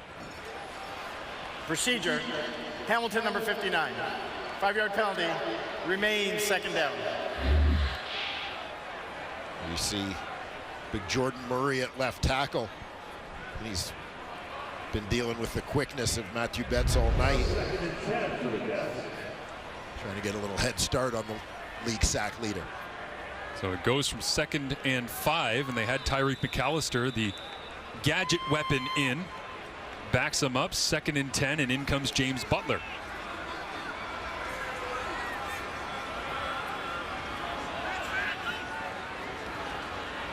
DeAndre Smith motions into the backfield here as Schultz looks to his left the whole way. Opening up for Darrell Walker. Incomplete. They'll say he was out of bounds along the sideline. As for a moment, Walker thought he had his 35th career CFL touchdown. And we'll watch and see. It looked like he was going to be fine in bounds, but then the contact comes. Oh, he's bobbling the ball, and he's out of bounds before he secures it. Catches it clean, maybe. We'll see here. And Marcus Sayles arriving in the nick of time. See that big knee brace on Darrell Walker, by the way, on the left knee. As Orlando Steinauer talking it over along the sidelines.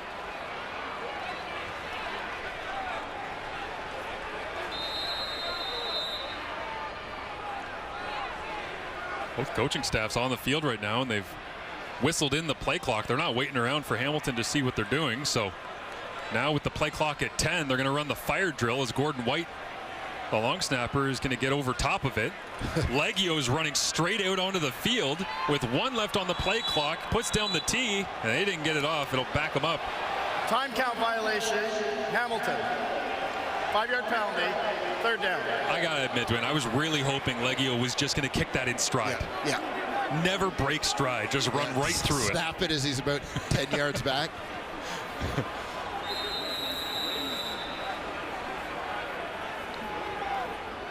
Now Leggio will get set. Put it down, and really no harm, no foul from this distance. Not like it's pushing him out of field goal range. As every point matters with the Tiger Cats trying to secure a home playoff date in hopes of being the 2 seed. They have regained the lead. Back and forth lead change as we go here at the end of the 3rd quarter. 24-23. Hamilton up over the BC Lions.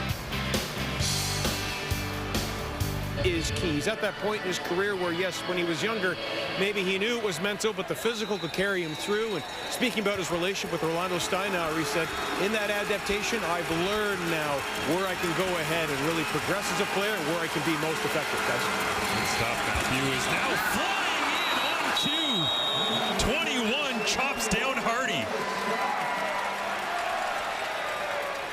Clearly knew Matthew was talking about him. Simone Lawrence with a monstrous hit here. Watch 21, very left side of your screen. Ducks under the block of the offensive lineman, takes out the running back. All in one fell swoop. Simone said to us this week that he believes the culture of the team should take on the culture of the city. For me, it's starting to be a little chicken or the egg. Is the city taking on Simone, or Simone taking on the city? Been a long, successful relationship for him, making plays like that as Vernon Adams Jr. on 2nd and long now goes outside and throws an absolute dot. Lucky Whitehead will move the sticks. Big time throw there from Vernon Adams.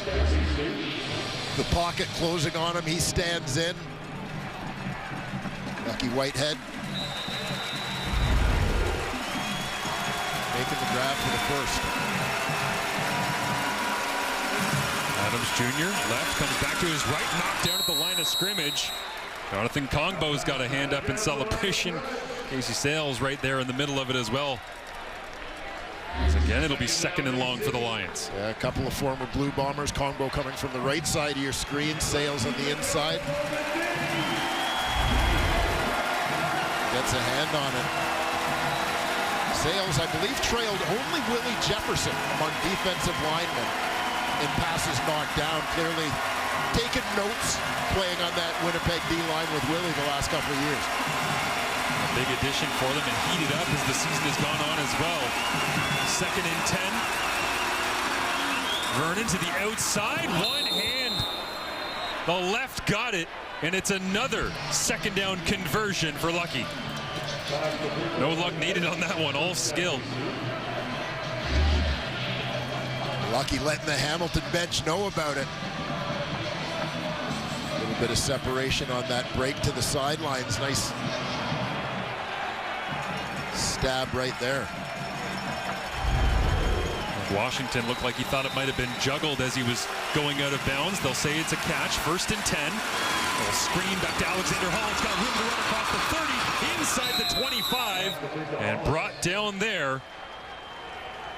It is Dexter Lawson Jr. finally being able to bring down Hollins.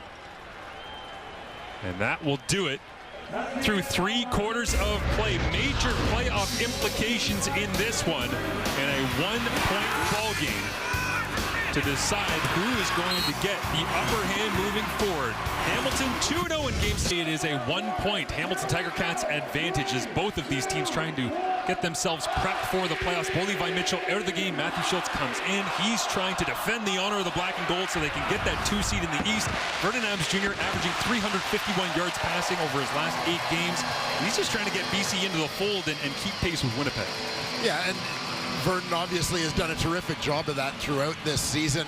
Having another good night here tonight by the Hamilton Tiger Cats, of course, giving the BC Lions all they can handle in this one. Cats terrific in the second half of this 2023 season. With that 2-headed quarterback monster tonight. We call it 3-headed over the course of the season. Adams Jr. with 1st and 10. The 21 looks outside, comes back left to right, completed. And that is Javon Catoy rolling his way down near the 5-yard line. And we get a great look on the Spider Cam here. The work of the BC offensive line, keeping Vernon Adams clean, and of course, Javon Catoy with plenty of room to go to work. Vernon Adams Jr. with pressure on. Freeman fades it into the back of the end zone, up for grabs. Oh, got away that time from Hollins, as Kenneth George Jr. was there on the coverage. And it looked like this one was going to fall safely into the arms. As you watch Hollins coming out of the slot. Get an attempted rub, but George manages to avoid the rub. Wonder if anybody is watching in the BC booth, but they used that challenge. So it creates 2nd and goal from the 5. VA looks to throw, slant route, complete, touchdown Lions. They retake the lead. Well, if at first you don't succeed, go back to Hollins again.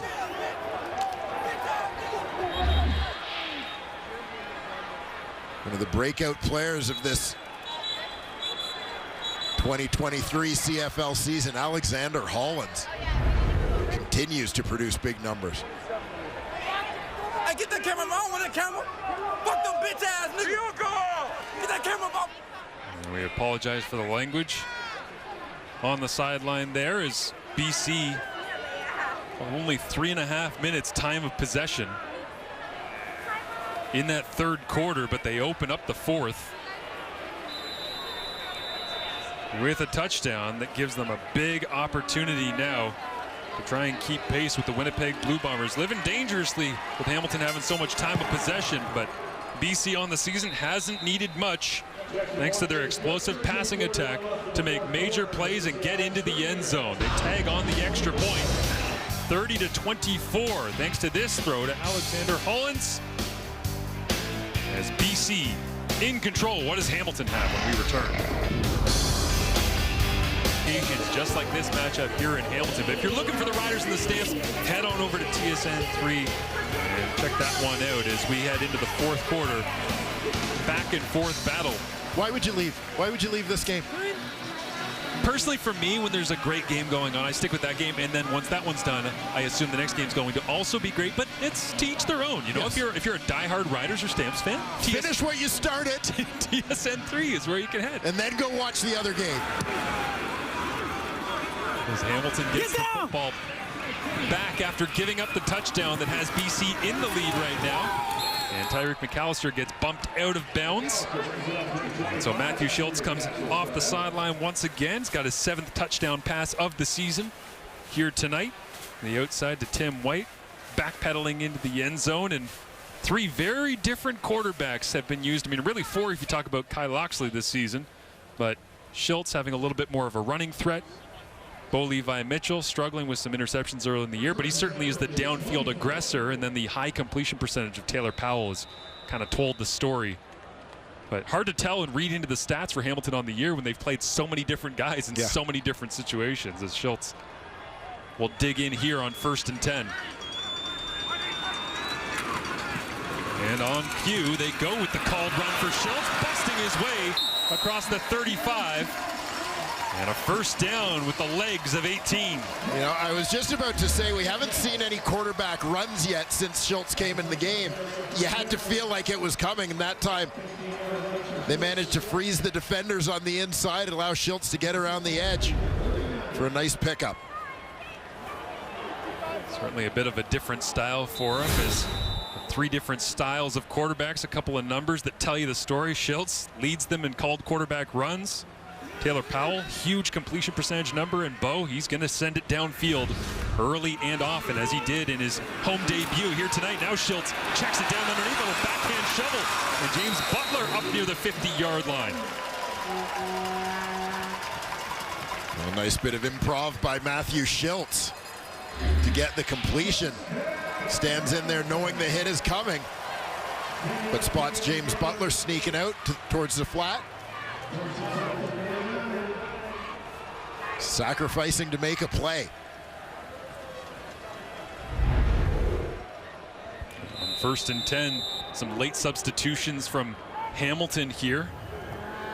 And BC playing shot for shot, trying to match the personnel as Ron Gauthier, the fullback, is back in the ball game. I'll hand it off to Butler. Gonna block out in front, and a nice push for a gain of 6 on 1st down.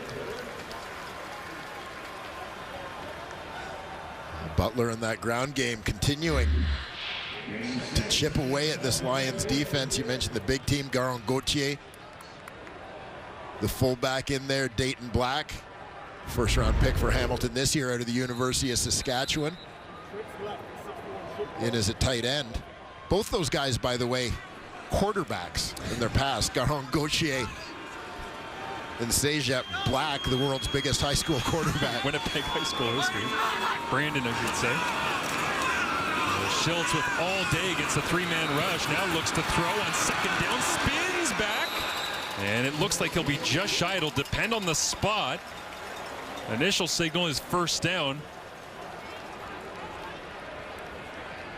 And yeah, they gave him a very healthy spot right up at the 50. So 1st down Hamilton, thanks to Schultz again going to the legs.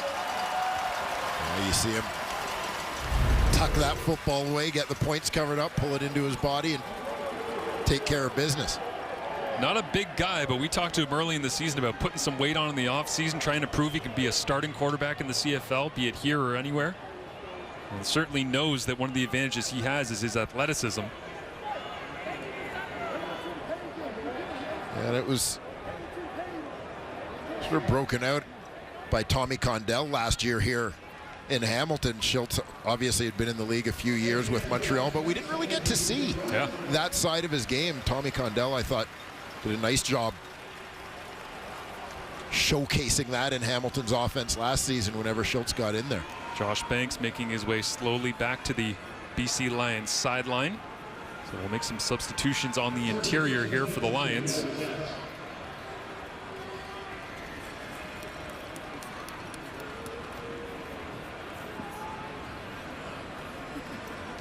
And with a fresh set of downs from the BC 50-yard line. Again, time of possession, just like in the third quarter, very much in the favor of the Hamilton Tiger Cats offense.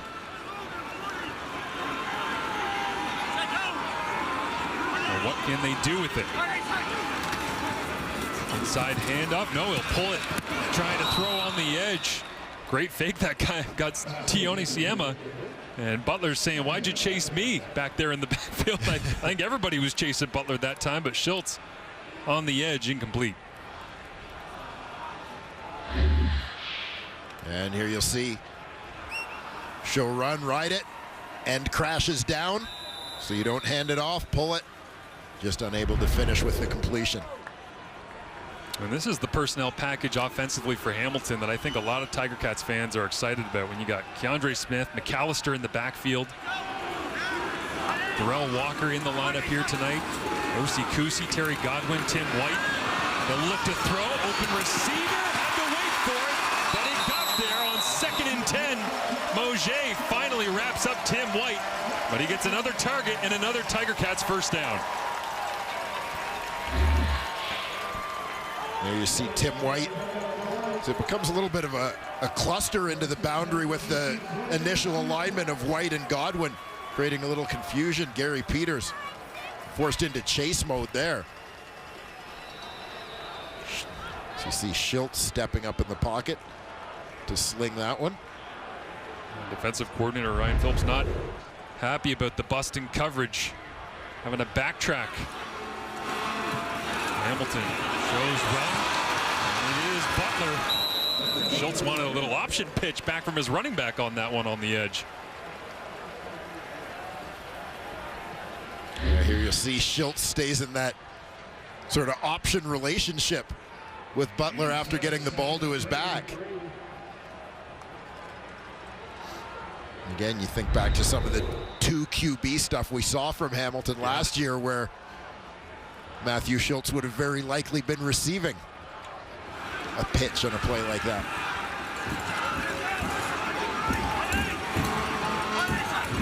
Second and 3.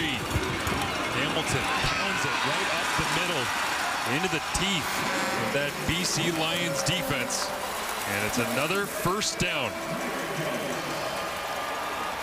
And you see a little bit of the impact of Schultz being in the game, as you'll see once he hands that ball off, he's going to carry out his fake. Attacking the edge. Keep that defense honest so the ends can't crash too quickly on James Butler on the run, because they have to honor the fact that Matthew Schultz is going to threaten the perimeter. Extra offensive lineman and the fullback are in. Run heavy package. Will they run it? Oh, it'll be Schultz faking the run, keeping it himself. Blocking the back perhaps, but now in the end zone, it's Schultz. We'll see what the flag is, as BC is signaling a holding call, and it will be coming back. Great first down.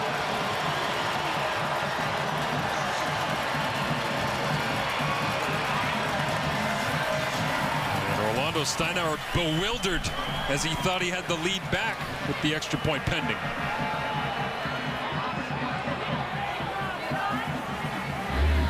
We'll keep an eye on the fullback here, Felix Garon-Gauthier, as he's a man who gets flagged on the play. So he's trying to pin his man to the inside, Woody Barron. Ends up having to grab the defensive tackle, but kind of a cool play design here with the fake to Butler, who then becomes the lead blocker.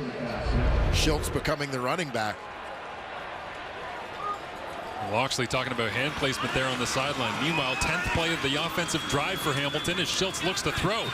Gets it to the outside on 1st and 20. And Butler does well to fight for about 7-8 yards on the play and set them up manageable. Always a tough situation as a play caller here, Dwayne, where you're 2nd and 10 plus. You want to be aggressive down around the score zone, but not an easy spot. Yeah, well, the last BC touchdown, the pass to Alexander Hollins, has obviously put a lot of pressure on the Hamilton Tiger Cats, as the teams had been trading the lead back and forth via field goals. Yeah. But BC with that touchdown now puts the heat on Hamilton to do the same. Press coverage on Tim White, try to take him away. Schultz rolling to his right. And it is number 17 for Matthew Betts. We'll take a look here. The former Laval Rouge et Or star fights through a couple of blocks, tracks down the quarterback to make a big play. That ties the record for sacks in a season by a Canadian, set by former BC Lion, Brent Johnson. Sensational season from Betts. Matthew Betts, 16 quarterback sacks in 16 games, make it 17 and 17. He's had a sack in 11 of their games, make it 12 this year. What a year for 90.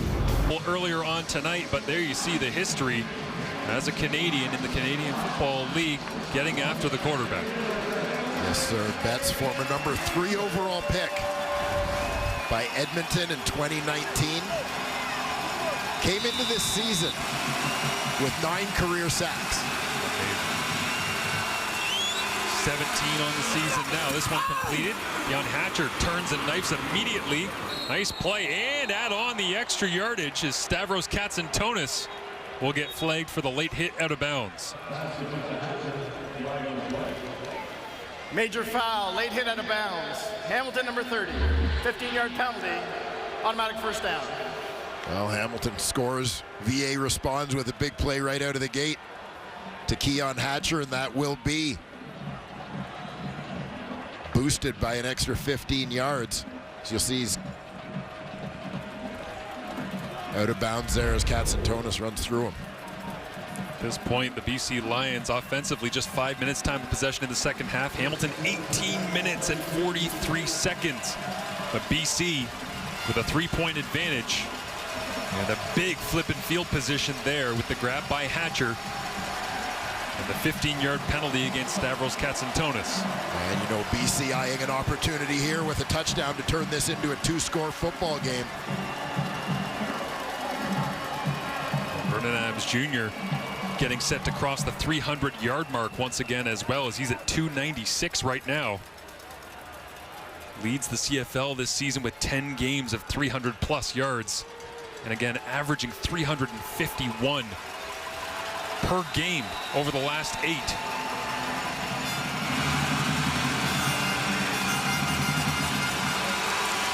Handed off this time. Haven't said Hardy's name in a while. They went away from the running game. Not surprising.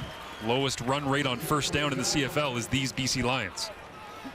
Well, you got to think, in addition to the fact that their receivers are so good, but also knowing that Hamilton is banged up on the back end. Yep. But once again, not that the Lions ever need to be convinced to throw the football.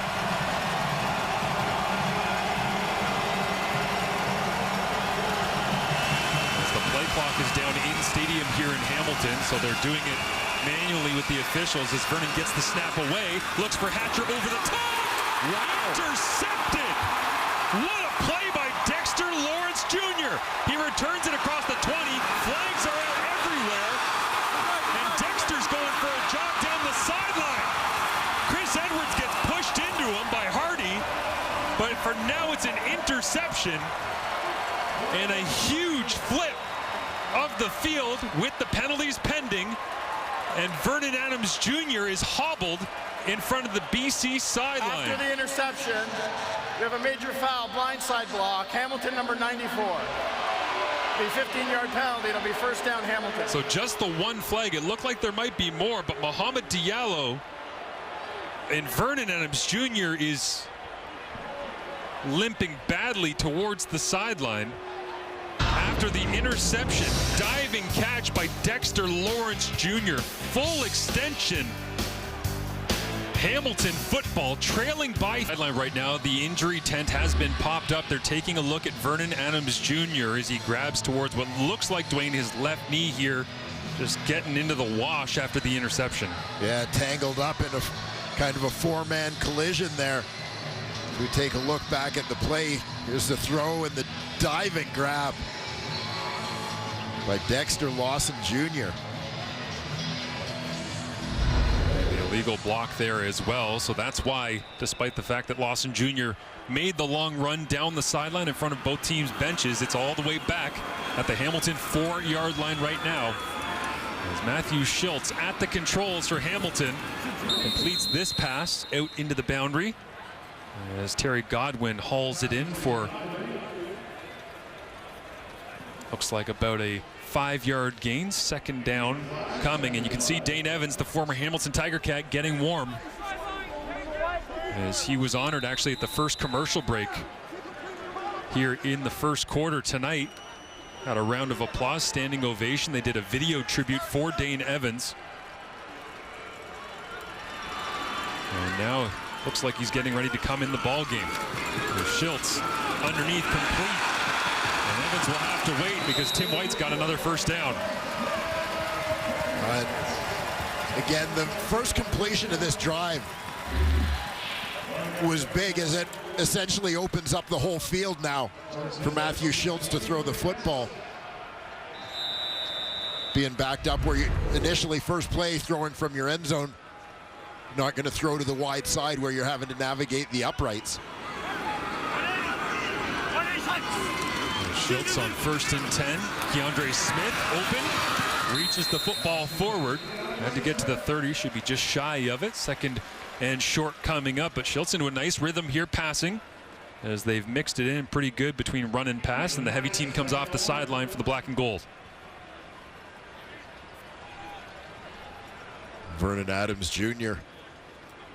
kind of testing out that knee on the exercise bike.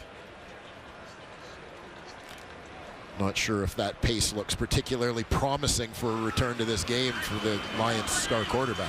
MOP candidate.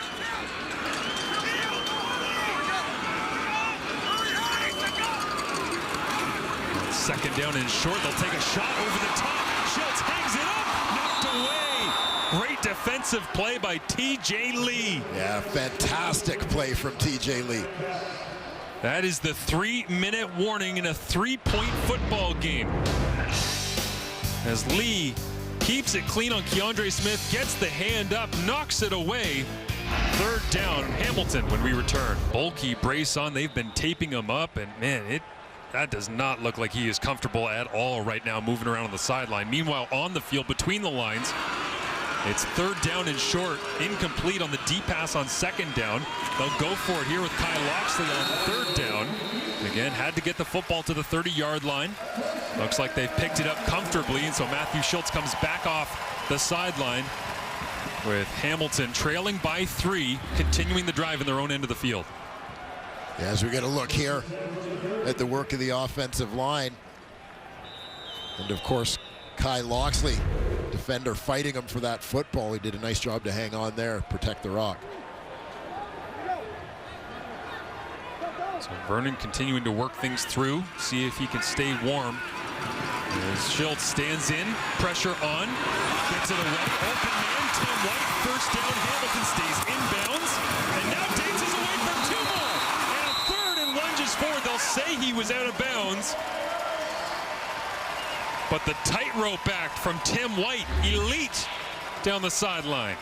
Well, you've heard the expression about couldn't tackle him in a phone booth. That was pretty much what Tim White was doing within a span of about 4 square yards. There's 1 move, 2 moves, 3, 4. This one completed quickly into the hands of Keandre Smith across the 55. A gain of about 6 on first down. And again, it's just different with this Tiger Cats offense when Matthew Schultz is at the controls. His former teammate last year, Dane Evans, continues to warm should he be needed on the sideline. But controlling the time of possession, controlling the football, running the football, backs and Schultz himself. As he'll hand off here to James Butler, and the 1,000-yard man for the Ticats. First to do so in black and gold since 2010 with DeAndre Cobb. Will pick up a first down for Hamilton again. Yeah, and you can see how that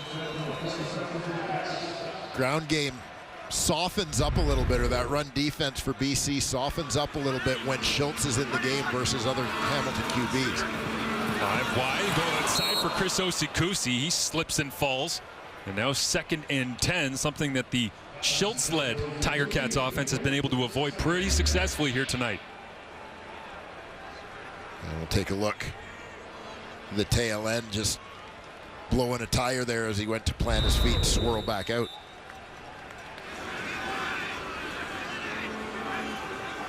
Think about all the moving pieces in this offense. Osikusi just slipped down. Darrell Walker breaks the huddle, signed just a few weeks ago. Schultz is one of 3 quarterbacks who've all taken significant snaps this year. Looks to throw on 2nd and 10. Now he'll look to run. Anywhere to go, and runs into a wall named Bo Lacombo.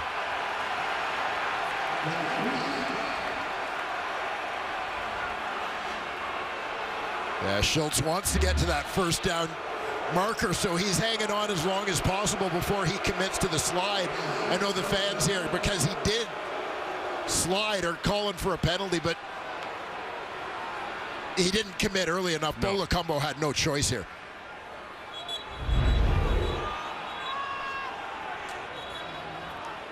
And so Schultz makes his way towards the sideline. A little banged up, but doesn't appear to be any worse for wear right now. I'm sure he's feeling it, though. And Dane Evans getting some high fives on the sideline. The hero of the 2021 East Final in Toronto for these Hamilton Tiger Cats. Lost last year as the starting quarterback got pulled for Matthew Schultz in the 2022 Eastern semifinal at Montreal last November. As Adrian Green getting looked at by the training staff for the BC Lions. But Evans' history unquestionably in this city and with this fan base, and his history in connection with Matthew Schultz as well, with Bo Levi Mitchell on the sidelines. Just incredible to see the connection points, and hate to see Vernon Adams Jr. potentially not able to go back in the game.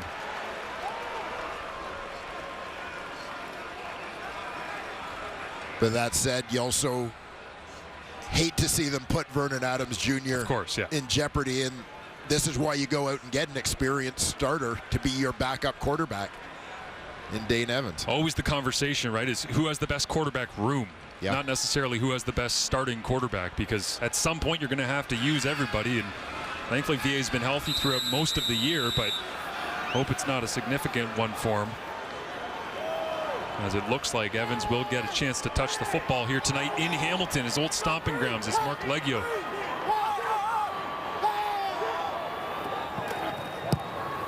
sends this one away, down by 3, off the upright, and in. Leggio called bank, and we got a tie ball game with 60 seconds remaining. Well, what would it be without a little bit of drama?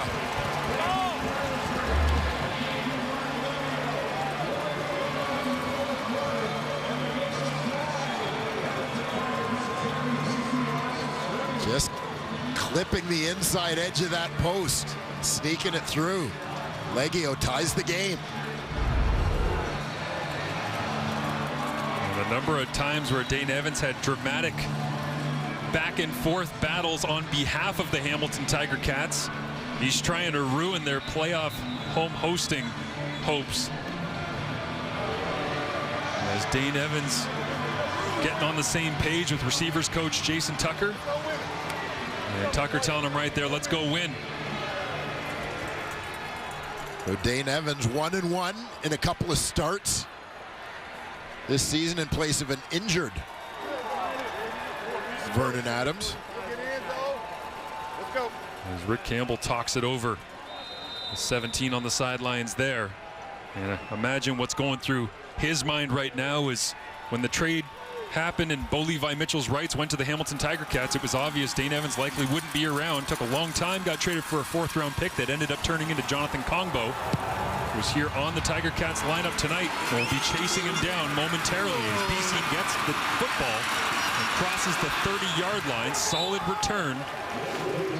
As we go down to Matthew Shinetti with more on the BC Lions quarterbacking situation. Well, right now, Marshall, Vern Adams Jr. is on the sidelines. He is limping over the last 5 to 10 minutes. He has been favoring that left knee, trying to do a lot of dropbacks. I have seen Mackey's going up to him right now, and I have seen Keon Hatcher go up to him, Rick Campbell go up to him, almost in a sense of trying to keep VA from going in almost to a point because he was dropping back so much, testing that brace out. But we can see Dane Evans is in, and we have seen him come off the bench plenty of times in black and gold. Now for the BC Lions, guys. High drama here at Tim Hortons Field. Evans completes on first down. Keon Hatcher dives his way forward. Looks like he'll have enough for a first down. He will. So as Vernon Adams Jr. watches on. Change motion. Hatcher ending up on the outside. Great second effort there to fight to get past that first down marker. I wonder, Mark Washington, defensive coordinator, seen so much of Evans in his time in Hamilton. But smooth operator on the first 2 snaps. Another completion here to Hatcher. Another first down for the Lions, it looks like. Yeah, again, veteran guy. And when you talk about his time in Hamilton, very used to a situation like this, coming off the bench, whether it's part of a platoon, whether it's because of an injury to someone else, whatever the case, this is same old song for Dane Evans. Through it all, fresh arm as well. You can see it jump out of his hand to the wide side that time, complete out of bounds, as Hollins that time makes the grab down to 23 seconds remaining. And Dane Evans spinning that ball with plenty of confidence. Great start for him.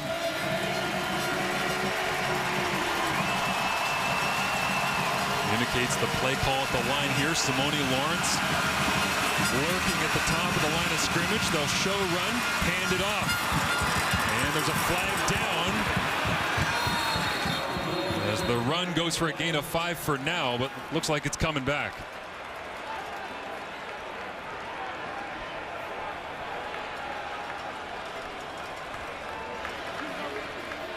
Holding, BC number 51. 10-yard penalty, repeat first down. Michael Couture, the center. Is a man flagged on the play, working against Casey Sales. Sales just gets great penetration on him in a hurry, getting upfield. VA saying that's crazy. He didn't like the call, but Couture gets flagged. Down in distance here, 1st and 20.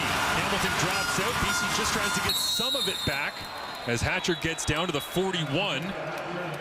And are they within field goal range? Hamilton's asking for it to be incomplete. And they're saying there needs to be 1 second on the clock. To see if there was time remaining on the clock. Well, wouldn't that be ironic?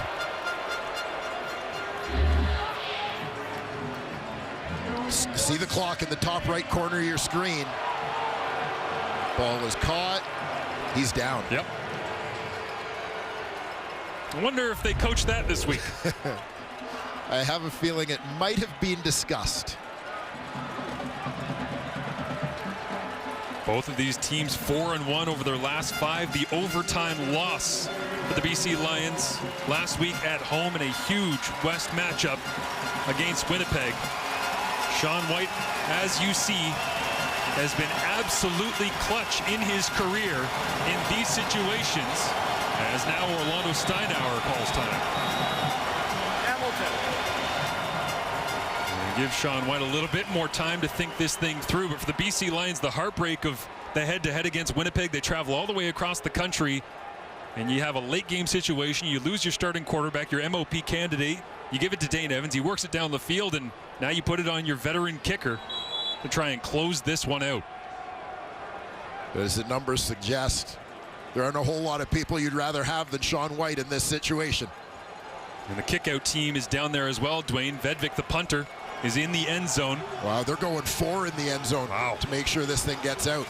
Usually you'll see 3 in the kickout team. Yeah, they've got Leggio back there with Vedvik. Stavros Katsantonis is down there. Chris Osikusi as well. 3 more defenders sitting back as the snap is back.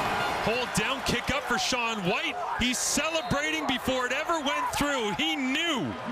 And that is how the BC Lions will get the victory on the road. Dane Evans comes in, is clutch from start to finish of his one and only drive, and the Hamilton Tiger Cats fall to the BC Lions at home to their ex-starting quarterback.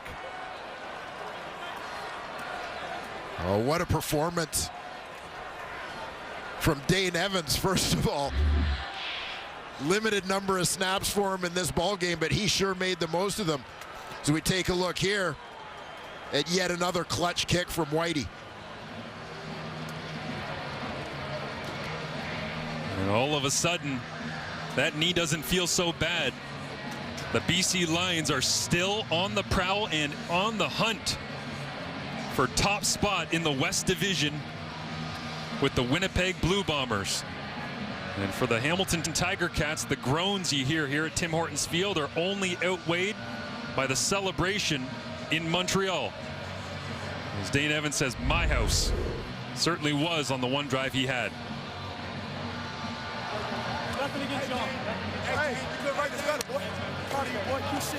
As Dane Evans talks to his ex-teammates,